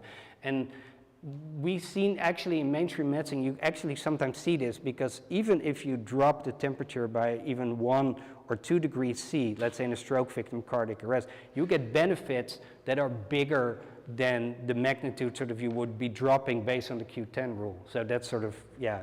I guess the problem is, of course, even speaking of equivalence, yeah. it's like a gross simplification, right? Yeah. Because every molecule reacts differently. Obviously, then you have other factors like chilling injury comes in and all of that. Maybe that brings me to a follow-up question, right? I mean, obviously, we're not trying to optimize the S-mix per se. Yeah. I mean, if you said it's not a good score for an SST team, certainly if the SST team were to optimize that, maybe they'd come to the conclusion they'd have to take the patient and throw in a doer, right? Yeah. So the question is, of course, obviously, we'd like outcome-based medicine. Yeah. The particular case of cryonics, outcomes will be decades or more away, right? Mm-hmm. So, I mean, I'm sure you've thought about it. Is there anything where you can say if you would like a more general measure of cryopreservation quality, what would be like the best proxy for this outcome? Yeah, well, I think, so the other one I mentioned, and normally I talk about it a little bit more, is of course the CT scan. The CT scan in a way is of course a lot more empirical. The S-mix is more like, okay, we measure time and temperature and do a MEF transformation on it. The CT scan actually shows like if there's enough cryoprotectant to vitrify. I mean, clearly if there's not, it will freeze, and the other way around. It is completely unambiguous. So I think the CT scans are the best empirical sort of metric we have right now. And then maybe if we're starting doing routinely taking very small brain biopsies, then like, okay, this looks in sort of pretty good shape. And you can actually, this is an interesting thing, because you take the brain biopsy after cryoprotection, and you could not conceivably take that when the patient is in liquid nitrogen, but you can subject that sample to, of course, cryogenic freezing, and then see if would withstand and actually vitrify.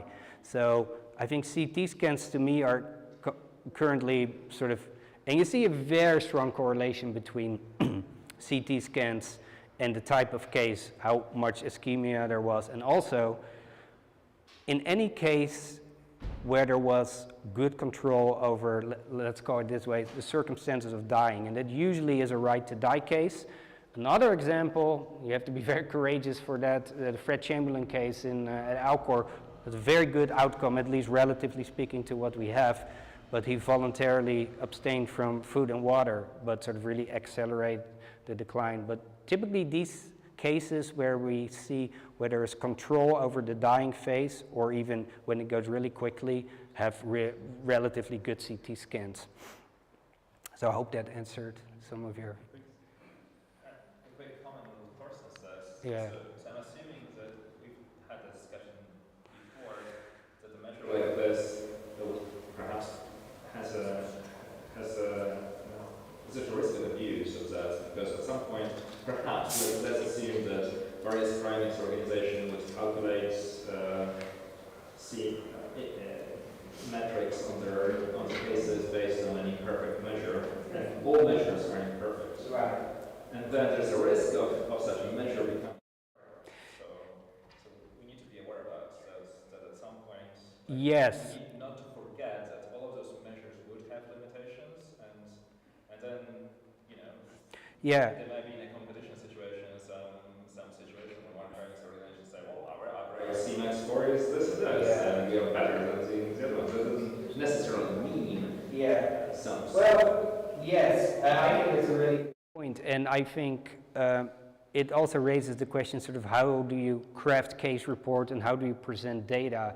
Some people have expressed concerns about, although it's great for transparency, sort of identifies of a lot of errors made in individual case because it might be sort of get people more prone to litigation, or it could be even used as evidence in a court case against cryonics, like it's like they're doing a sort of terrible job, which I think is of course really unfair because almost most of the problems that you see in the case are a direct effect of cryonics not being a medically, elective procedure. If that would be the case, almost all these cases, except for out-of-hospital cardiac arrest, look pretty good. So I think if you present data like the S-mix or electron microscopy, you would not want to do it, at least in my opinion, it's like, oh, this is patient X, or, in this case report, you want to more present it in a way of a sort of a meta-analysis or trends. Sort of this is where organization sort of is trending. But yeah, I mean, there's always a trade-off, I think, between transparency and it being abused. And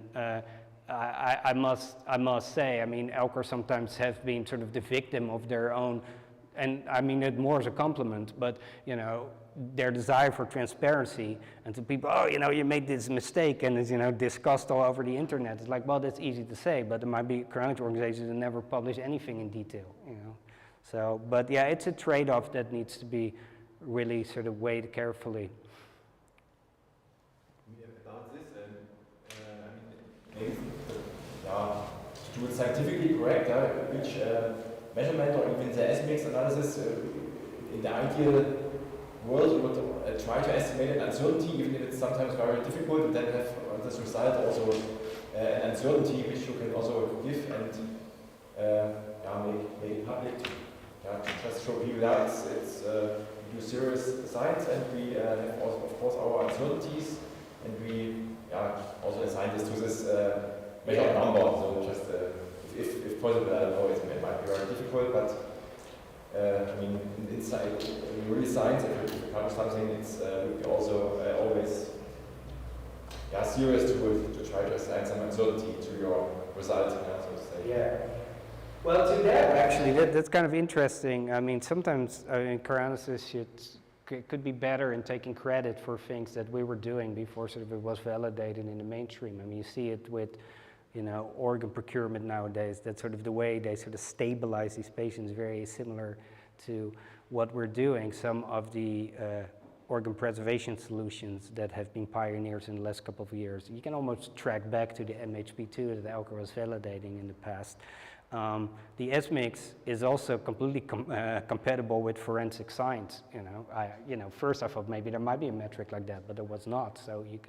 So it might actually be a good idea to present the S-mix in a way that is cryonics independent. It's more like, oh, this is a metric to estimate ischemia, and this is what it could do for forensic science and bring some respectability to these kind of things.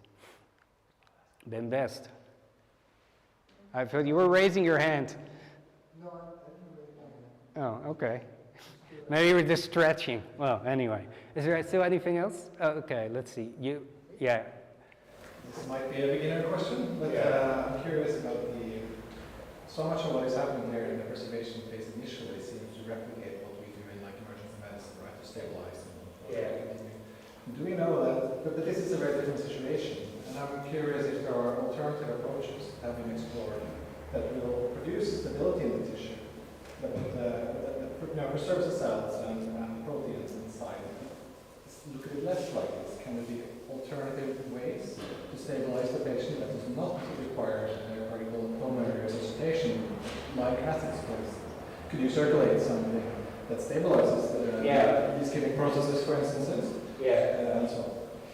Yeah, now that's already Good question. I mean, the most, of course, straightforward answer, like the quickest way you can stabilize tissue is by chemical fixation, right? So there are, you know, now that's why biostasis has become more of one of the reasons to go towards is like we now have an umbrella of approaches ranging from, you know, old school cryonics and then also people working with chemical fixative. I'm just mentioning that just as a reference. If you would immediately find a way to perfuse a person with a chemical fixative, then you stop, of course, all sort of metabolism in these tissues and there will not be degradation. On the other hand, you do that by sacrificing viability completely. Anything that's chemically fixed is no longer viable by contemporary criteria.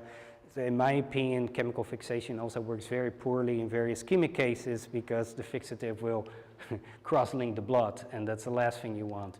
But beyond that, looking at more elegant ways to do, there has been a lot of metabolic depression research in the last couple of years, especially in small animal models. Unfortunately, there's like an aging when it comes to metabolic depression, like hydrogen sulfide was a good example some years ago. You don't hear too much about it anymore because I think it never really yielded much benefit for humans. But the idea of metabolic depression, I mean, it's very interesting to me. My lab has been sort of looking at it. It's not easy, but there might be ways to, aside from providing metabolic support, providing cooling, to also reduce the metabolic demands of the brain. Now, I must say, like with Alcor already does that. They're using propofol as one of their first medications to reduce sort of metabolism in the brain. But I think there might be good reasons to further go beyond that and further depress metabolism. But I will mention, though, I think there are really limitations to that approach because even if you reduce metabolism by 50%, you know, at normal temperatures, it will still run relatively fast. So you still need, you know, cardiopulmonary support and very rapid cooling. Otherwise, you know, you would have sort of human sort of hibernation, what people talk about a lot that I've seen never any even remotely plausible evidence that's possible in humans. Maybe one more question? Yeah, okay. Yeah, sure. About gathering electron microscope data from a very tiny brain sample. Would you say, I mean, of course, this takes always some time to prepare and for electron microscope measurement and so on. Would you say it's really only for post? Not really for the online optimization? Yeah, I cannot see how electron microscopy could be used in any way in real time. There might be a way of processing things for light microscopy that might throw a light on things, but again, and that is sort of the problem with various ischemic cases, there's actually not a lot of actionable things you can do, as I said, even with CT scans. If you see like a lot of parts are not perfused very well, it's like, oh, well, unfortunately we have not found that. But yeah, to your answer, that is definitely a post-analysis thing. You know, it's like you would bundle that sort of in the case report or summary. It's like, okay, this is the electron micrograph, and if you have a really good outcome, it might actually be publishable, and that is what the people at 21st Century Medicine, of course, are going to do. They're going to work one of these Alcor cases in a pretty respectable brain cryobiology paper and showing like, oh, look, we can actually apply this to humans, and the brain looks, you know, pretty good. Yeah. Okay. Okay, if it's quick, I don't want to take away from Ben too much. Extremely fast. Yeah. Your manual is very long, 700 pages. Very impressive and comprehensive. The question I have is, you mentioned the injection of citrate and heparin. Yeah. But in your manual, you also talk about injecting propofol, vasopressin, and minocycline. So do we have to inject all these as well, in addition to citrate and heparin? There is a sort of hierarchy in that because lab actually looked at all these different medications. I mean, there were days Alcor had meds protocols that were like, you know, 20 different medications and fluids.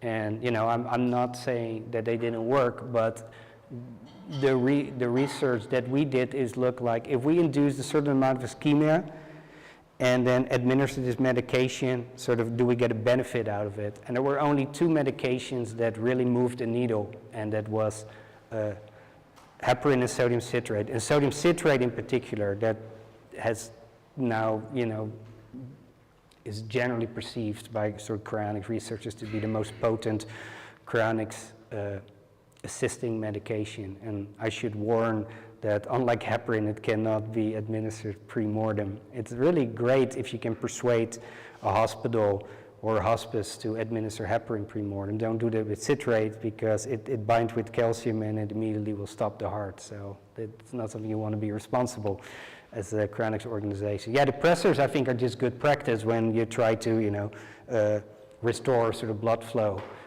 The propofol, I think it might have a benefit, but we certainly haven't seen a benefit in terms of sort of direct perfusion outcomes. So these two are the most important. Perfect. Then All right. let's give another hand to Oh, yes, thank you.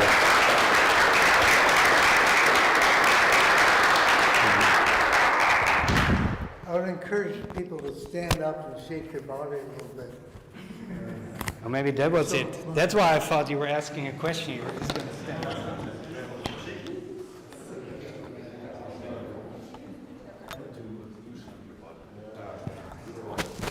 Yeah, let's maybe take like a 3-minute break, but then back on time. We still have a lot planned.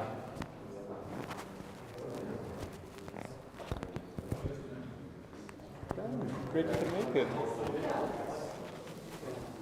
You need help with the microphone? No. What do you suggest? I don't think it's going to do much good. This one you can either put in your pocket or you can also just clip it right here. Yeah.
working for the BRLS.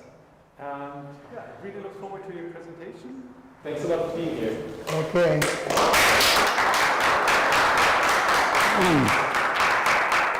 I've been to a lot of cryonics meetings, and never have I seen such a disproportionately large ratio of males to females. This far exceeds any previous event I've been to, cryonics event. Anyway, and also the acoustics, this speaker isn't very good. The acoustics are poor in this room, and I had a stroke a year ago, and so I have a difficulty speaking, so I'll try to shout as much as I can, but I can't guarantee I'll be well understood. Now, I'm currently director of the Research Oversight for Biomedical Research and Longevity Society, BRLS, which is the largest funder of cryonics research in the world, spending many millions of dollars every year on cryonics research. And I'm going to go over the money is being spent on. And I appreciate being invited to speak here, partly because only some of these are related.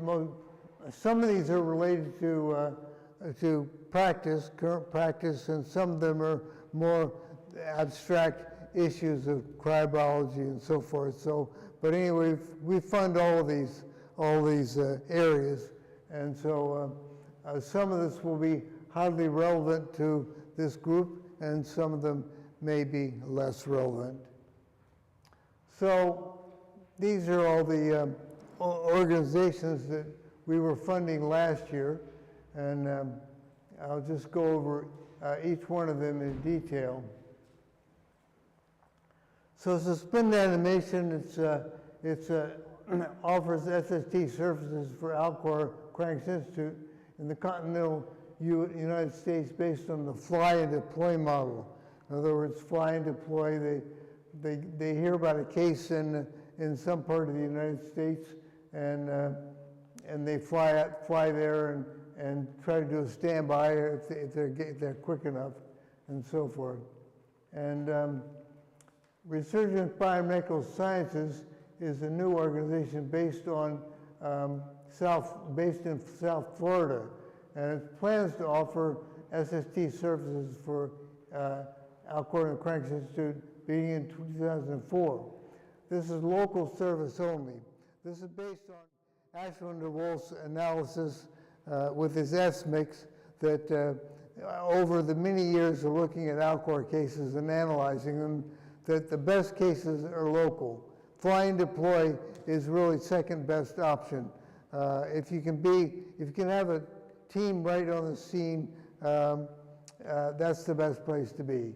And it just so happens that we chose South Florida, partly because Bill Falloon lives there, I live there, Christine is employed there, and I guess the rest of the team is there. Anyway, we've got some Resurgence Biomedical staff here. I think you may think I haven't said enough about the organization. We have Vincent Berberand there, and Christine Gaspar, and I don't see, and Aaron Drake has just been hired. So we got 3 RBS employees who can fill you in on details about what this organization is up to. There's Aschwin De Wolf, who you just saw, and he's Chief CEO of Biostasis Technologies, based on in New York, and so it's trying to do full-time research to improve SST services, the protocols, and it's testing the cardiopulmonary support devices, Lucas 3, Corporal's CPR, and autopulse, and seeking quantified measures of the performance of these devices, and also supporting development of liquid ventilation for use in cryonics cool down. So let's see, I should have. This is what Aschwin. Aschwin De Wolf, Aschwin just showed this slide. It shows that ice bags are in contact with the patient cool fairly slowly. This is minutes here, and that's temperature. And you can see if you put them in an ice bath, you get water cooling, does a lot better, and a squid does a lot better. There's a picture of a squid. It circulates the water, so circulating water is better coolant than static water. But internal cooling is faster than external cooling. So you want to cool a patient with cold fluid inside blood vessels, but this requires surgical access to the blood vessels, which takes time. It requires a standby surgeon, which you don't always have a surgeon available in your standby. I mean, ideally you do, but sometimes and to pay them a lot to be hanging around isn't very cost effective. Anyway, cooling with a liquid gas mixture through the lungs can potentially be done rapidly and without requiring surgery and without requiring extensive training. So this is showing the internal cooling requiring surgery. Usually the surgery goes into the femoral artery. So liquid ventilation, we cool by flushing a cold fluid, perfluorocarbon, through the lungs. And it avoids as I say, it avoids the time required to do surgery. And ideally, you can see the effect of external cooling methods on pig, and this is the proposed cooling time. These are minutes here. The amount of cooling you could potentially get with liquid ventilation. So rapid cooling is the best. The faster you can cool, the better. The less ischemic damage you get from being at higher temperatures. The metabolic rate decreases very rapidly with decrease in temperature. So this is Charles Platt. He's the guy building the automated liquid ventilation device for Biostasis Technologies. Aschwin talked about this in his presentation, and he showed a picture of the device. And it's not yet fully automated. That's Charles Platt wants to fully automate it, but it's right now the equipment requires manual intervention. But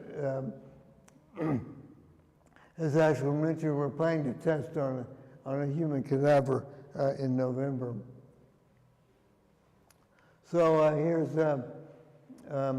Jacob Hoekstra, who's sitting right there, and he's the chief executive of Biostasis Sciences Foundation in the Netherlands. And so these goals are to get access to all donors who've died with euthanasia, and euthanasia is very common in the Netherlands. 6% of people in the Netherlands use this procedure, and BSF is working to obtain body donors, and they're collaborating with Nectome and Biopreservation Institute for, I don't know, allied stabilized cryopreservation. And working with perfusion and surgical access, training for ASC, the goals brain banking and scientific analysis and peer-reviewed publications. Now, Jacob's organization is partially focused on standard cryonics procedures and partially focused on allied stabilized cryopreservation. And he's working with Boris Robles, who's right in the back of the room, just raised his hand. Yeah, stand up. And so he's actually the guy working with, Jacob is working with standard cryonics procedures partially, and also with Boris on the allied stabilized cryopreservation. And so you can talk to Boris about what he's got going in that area, what his plans are. But they want to get these, they think it's important to get fresh bodies. as soon as possible. Euthanasia patients, you can actually time the moment of when they stop being alive, when they're pronounced dead, and get very rapid access to these patients and perfuse them with aldehyde right away. So back to Aschwin De Wolf. He's CEO of Advanced Neurobiosciences in Portland, Oregon. This man has a lot of his fingers in a lot of pies. Let's put it that way. That's mostly because of you. You forced me to do all these What? additional projects and organizations. What? No, I was saying that you're quite a slave driver. Me? I didn't start. That was your idea. Advanced Neurobiosciences was your project. I'm not a slave driver, but when I see a competent person, I want to milk them for whatever I can get. Anyway, here's the lab. It's a 300-foot laboratory in Portland, Oregon. And there's Aschwin. You can barely see him with his PhD, Susan, who's very skilled in rat microsurgery. And they've studied the effects of short-term and long-term warm cold ischemia and published these results. And it's recovering viability in hippocampal slices after loading and unloading with rat brain with cryoprotection, and is able to reduce cryoprotectant toxicity by modifying the cryoprotectant carrier solution. So 21st century medicine is the largest recipient of BRLS money, and they're in Fontana, California. And the chief operating officer is Greg Fay. There's 24 employees, which includes several MDs and PhDs. So the aim is to produce rapid kidney vitrification solution, cool the kidney to cryogenic temperatures, rewarm the kidney, and then transplant it into a living rabbit with full function. And they want to achieve similar results with a rabbit brain. And they want to study the transcriptome, proteome, and metabolome of tissues subject to vitrification solution to determine the mechanism of cryoprotectant toxicity. So, let's see what I've got here. Anyway, this has been the life work of Greg Fay. He's been working on this work for many decades. Kidneys are the most transplanted of human organs, but the demand is much greater than the supply. Most patients die waiting. Being able to vitrify and store human organs at cryogenic temperature would both meet a great medical demand and be a proven principle for cryonics. This breakthrough would attract huge amounts of commercial funding into cryonics-related research, as well as justifying the case for cryonics in many people, and also improve our cryopreservation procedures, our ability to cryopreserve patients, so that they will be in better shape when the time comes for reanimating them. And if we can vitrify rabbit kidneys, that'll be the first step to vitrifying human kidneys. So that's the frozen kidney. This is on the left side, it's a nice ball. And the right side shows that it's almost, you can see the kidney through this glass because it's in a glass-like state. So actually, a recent cover of Science, the scientific journal Science,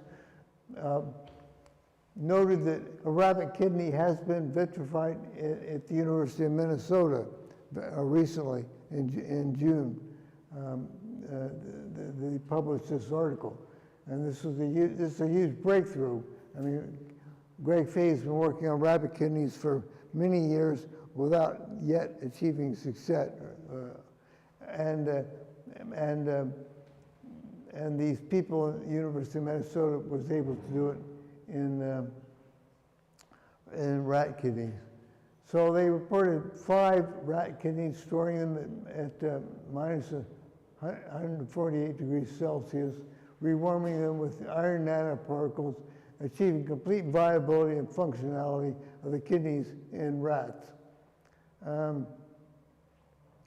So this is hard to read, but 21st century medicine tried to use this procedure on used for rat kidneys, and did scale up to rabbit kidneys, which are 12 times larger. So further work will be required. 21st century medicine continued with their own research vitrifying and transplanting rabbit kidneys using radio frequency dielectric warming, which doesn't require adding nanoparticles to the organ. And so, I don't know. We have ice nucleation is most, ice nucleation is what leads to ice crystal formation. And the ice nucleation rate is highest amount at around 120 minus 100 degrees Celsius, which is the TG, which is glass transition temperature of the M22 solution, and VM1 is close to that. Whereas ice crystal growth rate is highest around minus 70 degrees Celsius. So when you're cooling an organ, if you drop down in temperature, it doesn't really matter if you're at minus 70 in the beginning, because there's no nuclei to form ice crystals. It's only when you get to the minus 100, when you're getting in the glass transition temperature, where you're vitrifying the organ, that you start getting this high rate of ice nucleation formation. So that's fine as it is. That doesn't affect you too much while you're at that temperature. But then when you start warming up again, you have all these nuclei that are formed at minus 120, and you're going through the minus 70 range, and that's when you get this terrible ice growth, which is difficult, which is partly the University of Minnesota people use the iron nanoparticles in the rat kidney to warm it up, warm rapidly enough and uniformly enough to avoid this problem. So, so the damage is greatest when you're rewarming, not during cooling. So instead of using iron nanoparticles, the 21st century medicine is using radio frequency rewarming for kidneys and ovary. And it's more penetrating into tissues than microwaves, radio frequency. And this is a picture of Brian Wolk's device. And this is a little bit too much detail for this presentation. So anyway, another project that has been mentioned is intermediate temperature storage. Emil mentioned this, that there's less cracking due to there's a lot of cracking due to thermal stress at liquidation temperature. But vitrified organs stored at intermediate temperature have much less fracturing. And 21st century is building a 4-person ITS unit for tomorrow biostasis, which Emil described in his presentation. So we're also working on rapid brain cryopreservation research at 21st century medicine, being led by Ralph Spindler, originally from Germany, electrical engineer, and then trained as a cryobiologist. And he's trained to do similar things with the rabbit. The rabbit heads are isolated, perfused with M22. After being perfused with M22, the heads are cooled with liquid nitrogen gas to about minus 130 degrees Celsius and stored at that temperature. And there's partial or full unloading of M22, and they use osmolytes at different concentrations, and they take both light micrographs and electron micrographs of the tissues, and the results are still under analysis with plans to publish soon. And so this shows a light micrograph image showing not fully loaded and unloaded with 5 molar M22, which is not full strength. M22 is 9.45 molar is the full strength M22, but we're seeing very good preservation with these, even this low molarity. And so anyway, this is still under analysis and to be published. So that's the end of my presentation.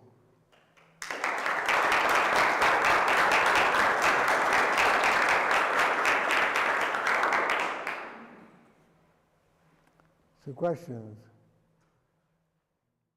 Can you go back to that last slide then real quick? I was trying to think of it. Thank you. Yeah, well, it's not very easy to photograph. Caitlin? Yes.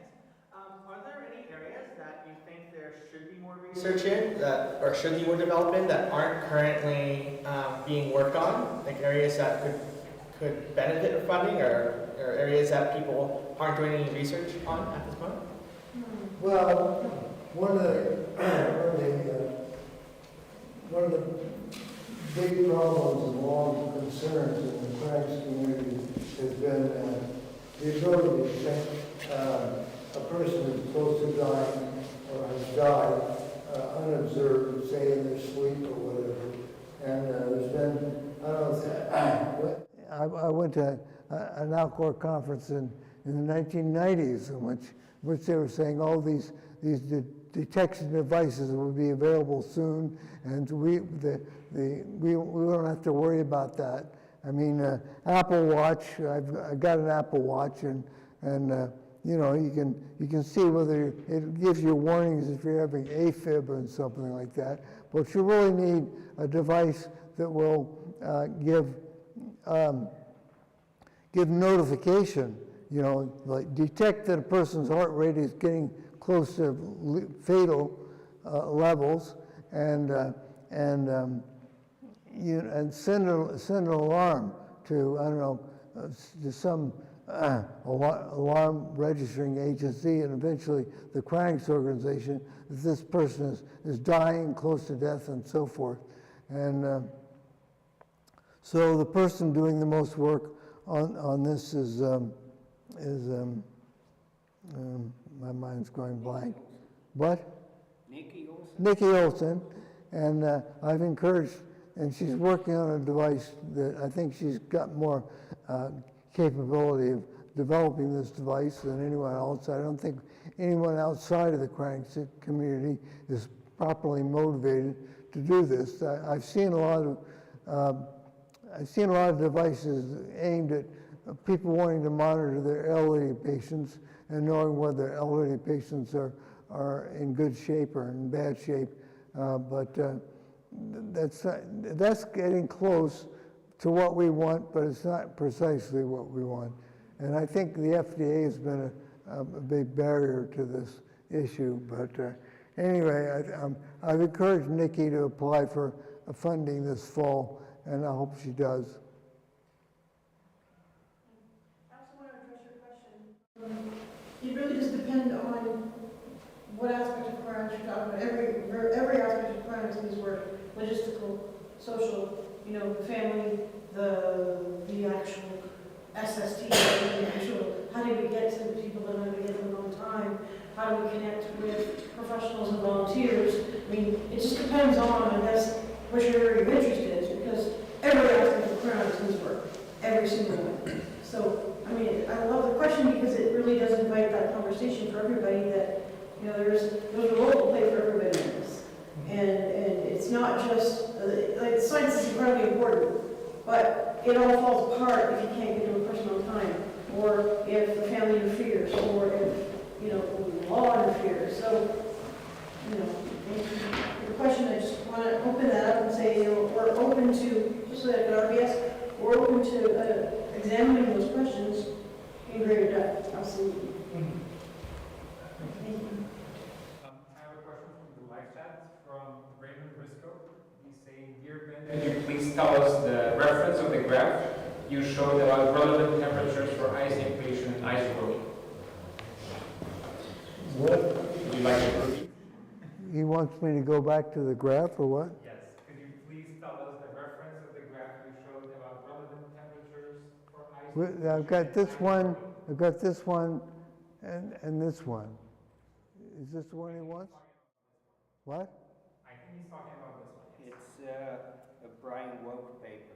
Yeah, it's Brian Wolf's paper on the thermodynamics of vitrification. Yes. If you look at for that subject, you'll find it. You talked about rewarming by radio frequencies. Yeah. I guess these are different frequencies than the ultrasound rewarming done by Roman Risco. Do you know how they compare? No. I think the radio frequency rewarming is probably better, but I don't mean to fault the work that Ramon Risco is doing. But I actually don't really know much about the quantitative results that he's getting with that, so I can't say anything. I'm oversight for 21st century medicine, but I haven't been closely in close contact with Raymond and the work he's doing.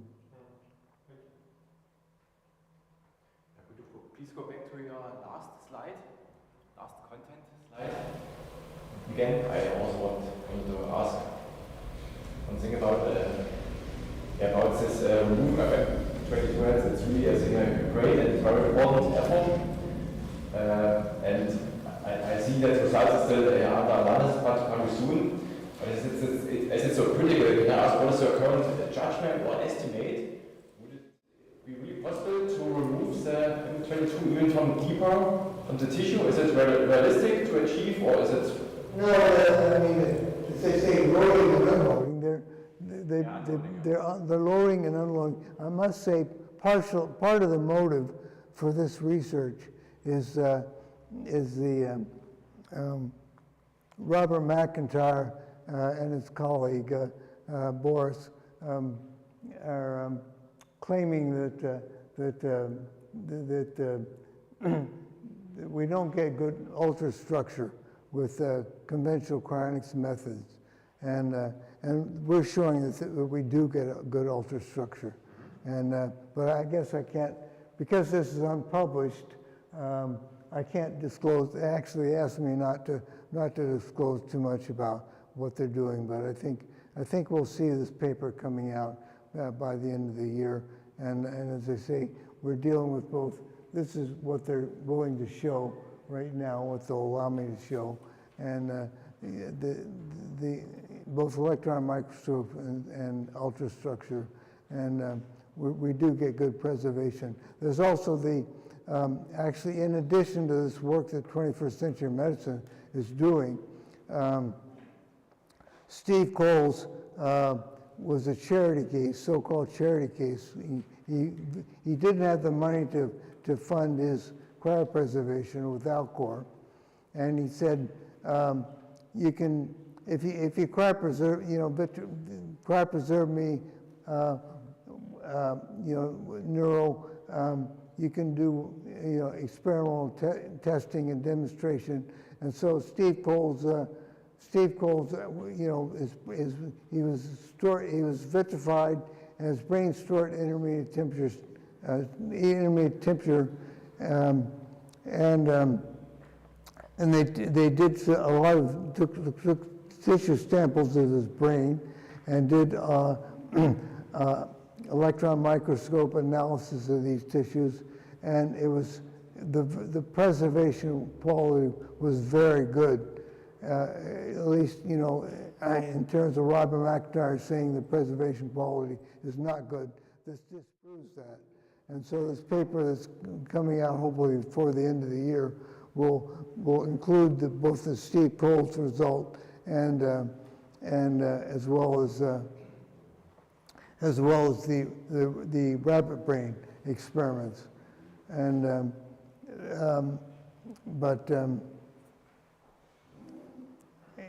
well, anyway, by the end of the year. Yeah, it's good to hear. Okay, thank you. Is that it? Any Okay. further questions? Otherwise, thanks a lot, Ben.